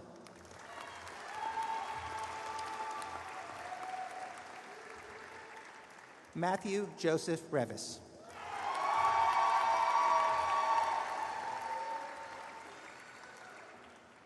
Chelsea Deandra Rimmel.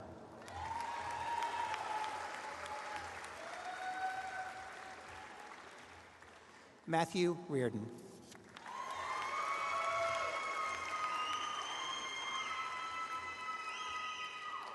Kevin Rivera.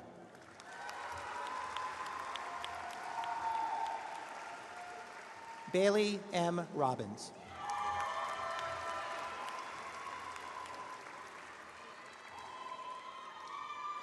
Brooke Rianne Roman.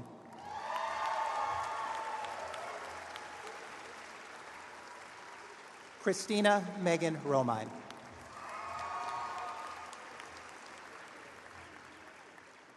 Kelly Ann Rondinelli.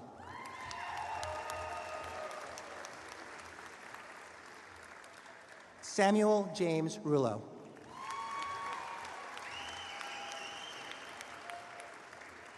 Kelsey Rose Ruskowski.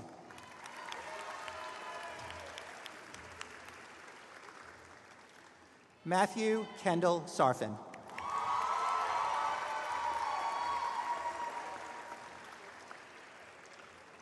Rachel Lynn Schumann.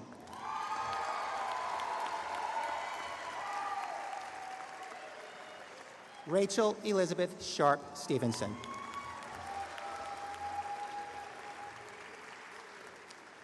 Mason Chadwick Sheffa.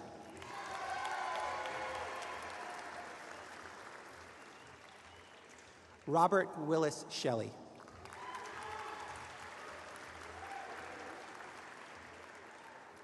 Hannah Helene Sherman.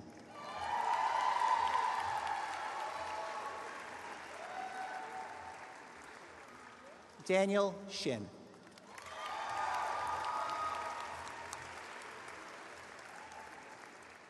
Mara Emery Shingleton.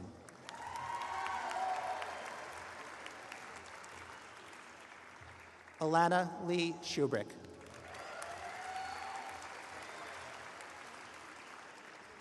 Sarah Silberman.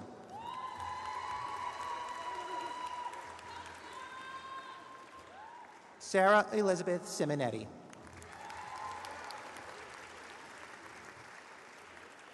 Jordan Heath Smith.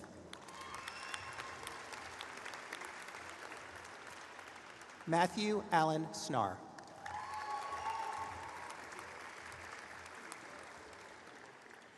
Michael Z. Snyder.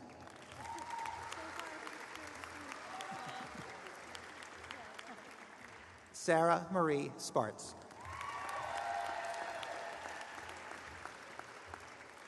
Reed Stadler.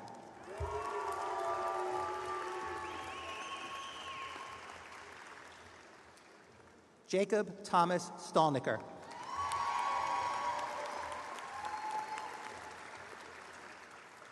Matthew R. Strouser.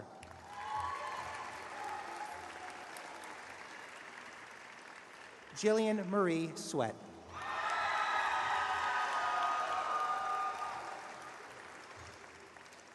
Danielle Takis.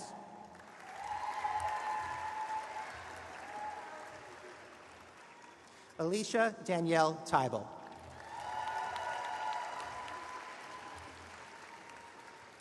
Shannon Aileen Temlak.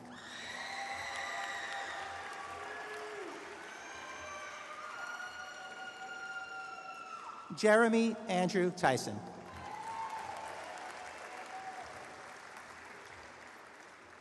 Kelsey Twaits.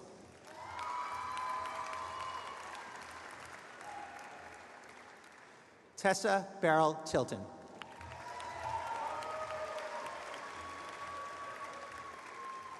Evan Xavier Tucker.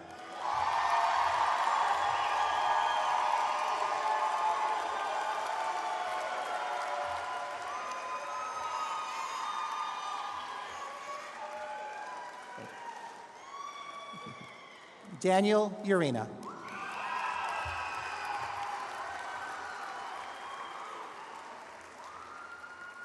Kendall Renee von Michalovsky.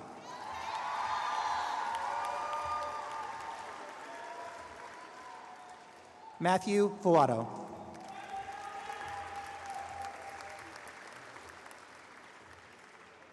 Ryan Lynn Walkenhorst.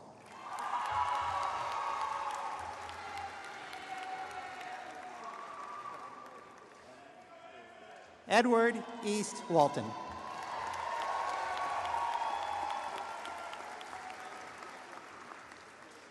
Cassidy Lee White.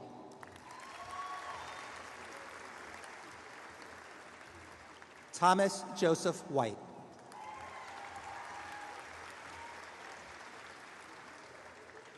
Lindsay Whitlow.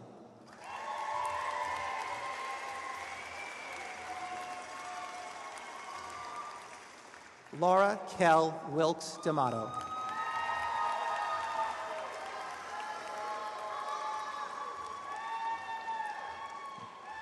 Eric Wayne Wilson.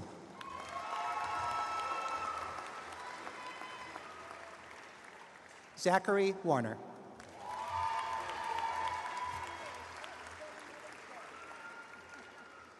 Kyle Matthew Wood.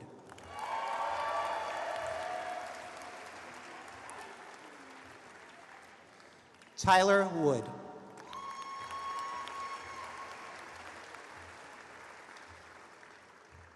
Ronnie C. Wright.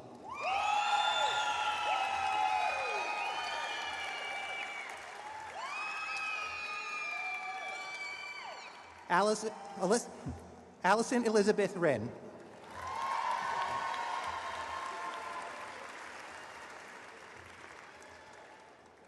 Taechong Su.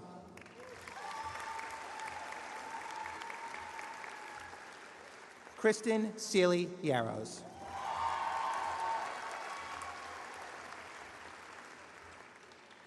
James Michael Zaleski.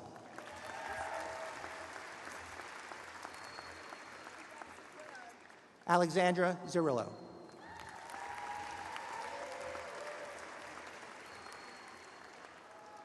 Shohan Jen.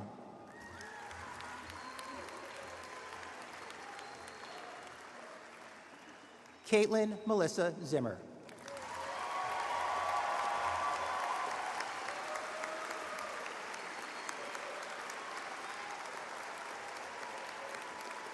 Once again, please give congratulations to the JD class of 2019.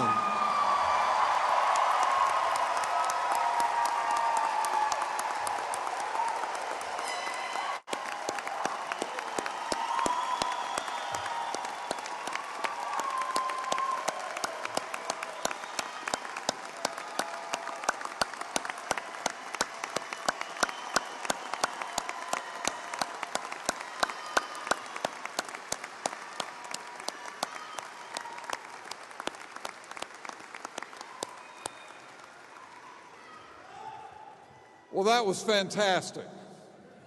Congratulations, class of 2019.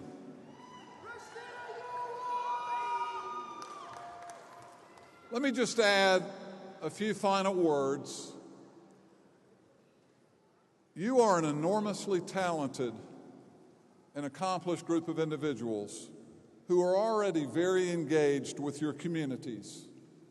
With your law license or your law degree and soon to be a law license after you pass the bar, you will enjoy a special status in American society. In the spirit of our founders, George Wythe and Thomas Jefferson, John Marshall, I hope that you will use your special status as a lawyer well, as citizen lawyers. And if you do, I believe that you will have a much more meaningful life. You may remember on the first day of school 3 years ago, I made some predictions about your class, and I want to repeat those predictions today. Some of you will go into politics and serve in high electoral office. Several of you will become judges. Others of you will serve in state legislators or as mayors. Some will join the Foreign Service as a way to serve, as many graduates have done. Some of you will launch legal reform efforts to make our community and society more just. Many of you will serve as prosecutors, defense lawyers, and whatever side you're on, you will uphold justice. Several of you will lead civic organizations or bar associations. Many of you will excel in private law firms, which will be another way to provide service to your community. And let me say this, as we've said earlier today, the call to service in using your law degree does not begin when you get older. It begins now. Remember that Martin Luther King was 26 years old when he led the Montgomery bus boycott. Thomas Jefferson was 33 when he wrote the Declaration of Independence.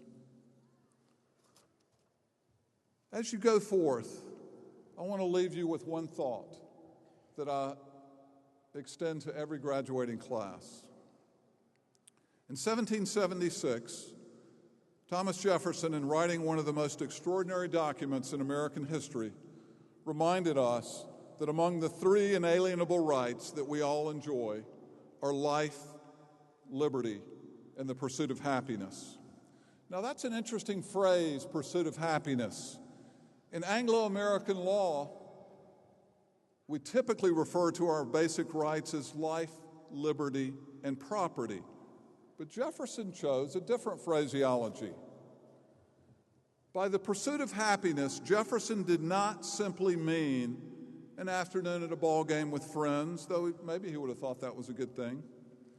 Rather, the 18th century phrase, pursuit of happiness, might be best translated as the pursuit of meaning.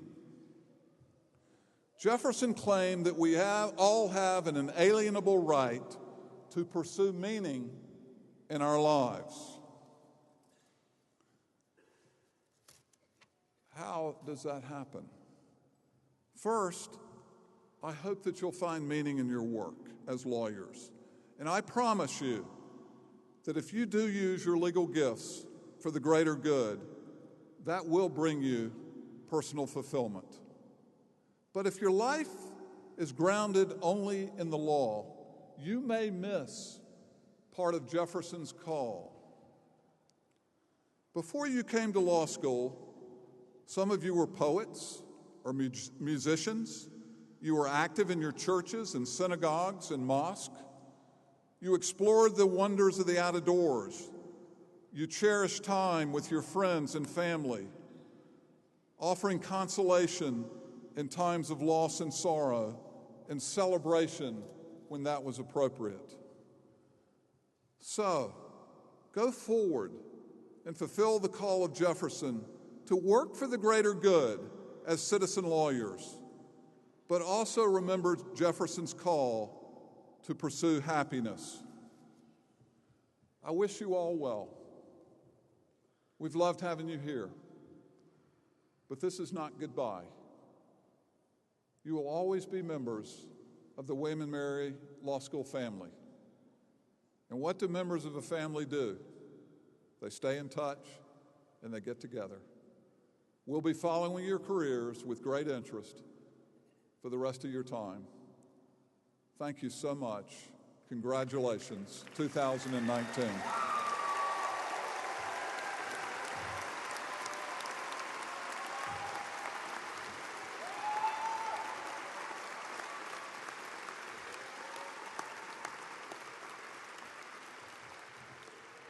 So at the beginning of these proceedings, Alyssa Kaiser carried in the mace, but now it's time to pass the mace on to the next class, the class of 2020.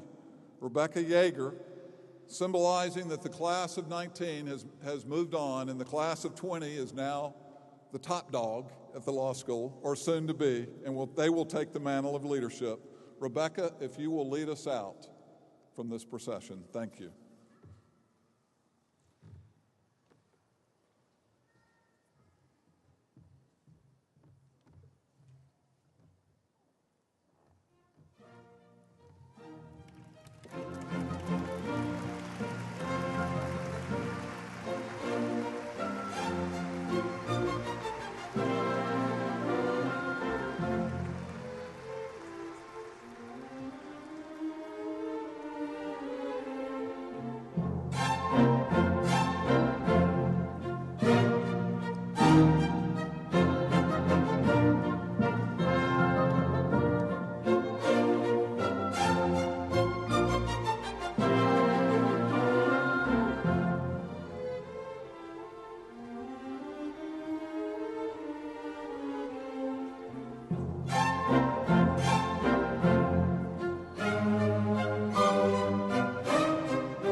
Just one final note.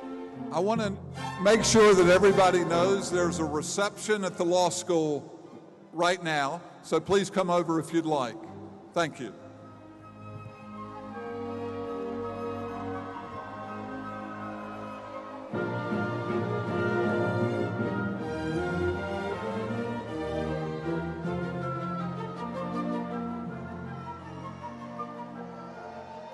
Thank you.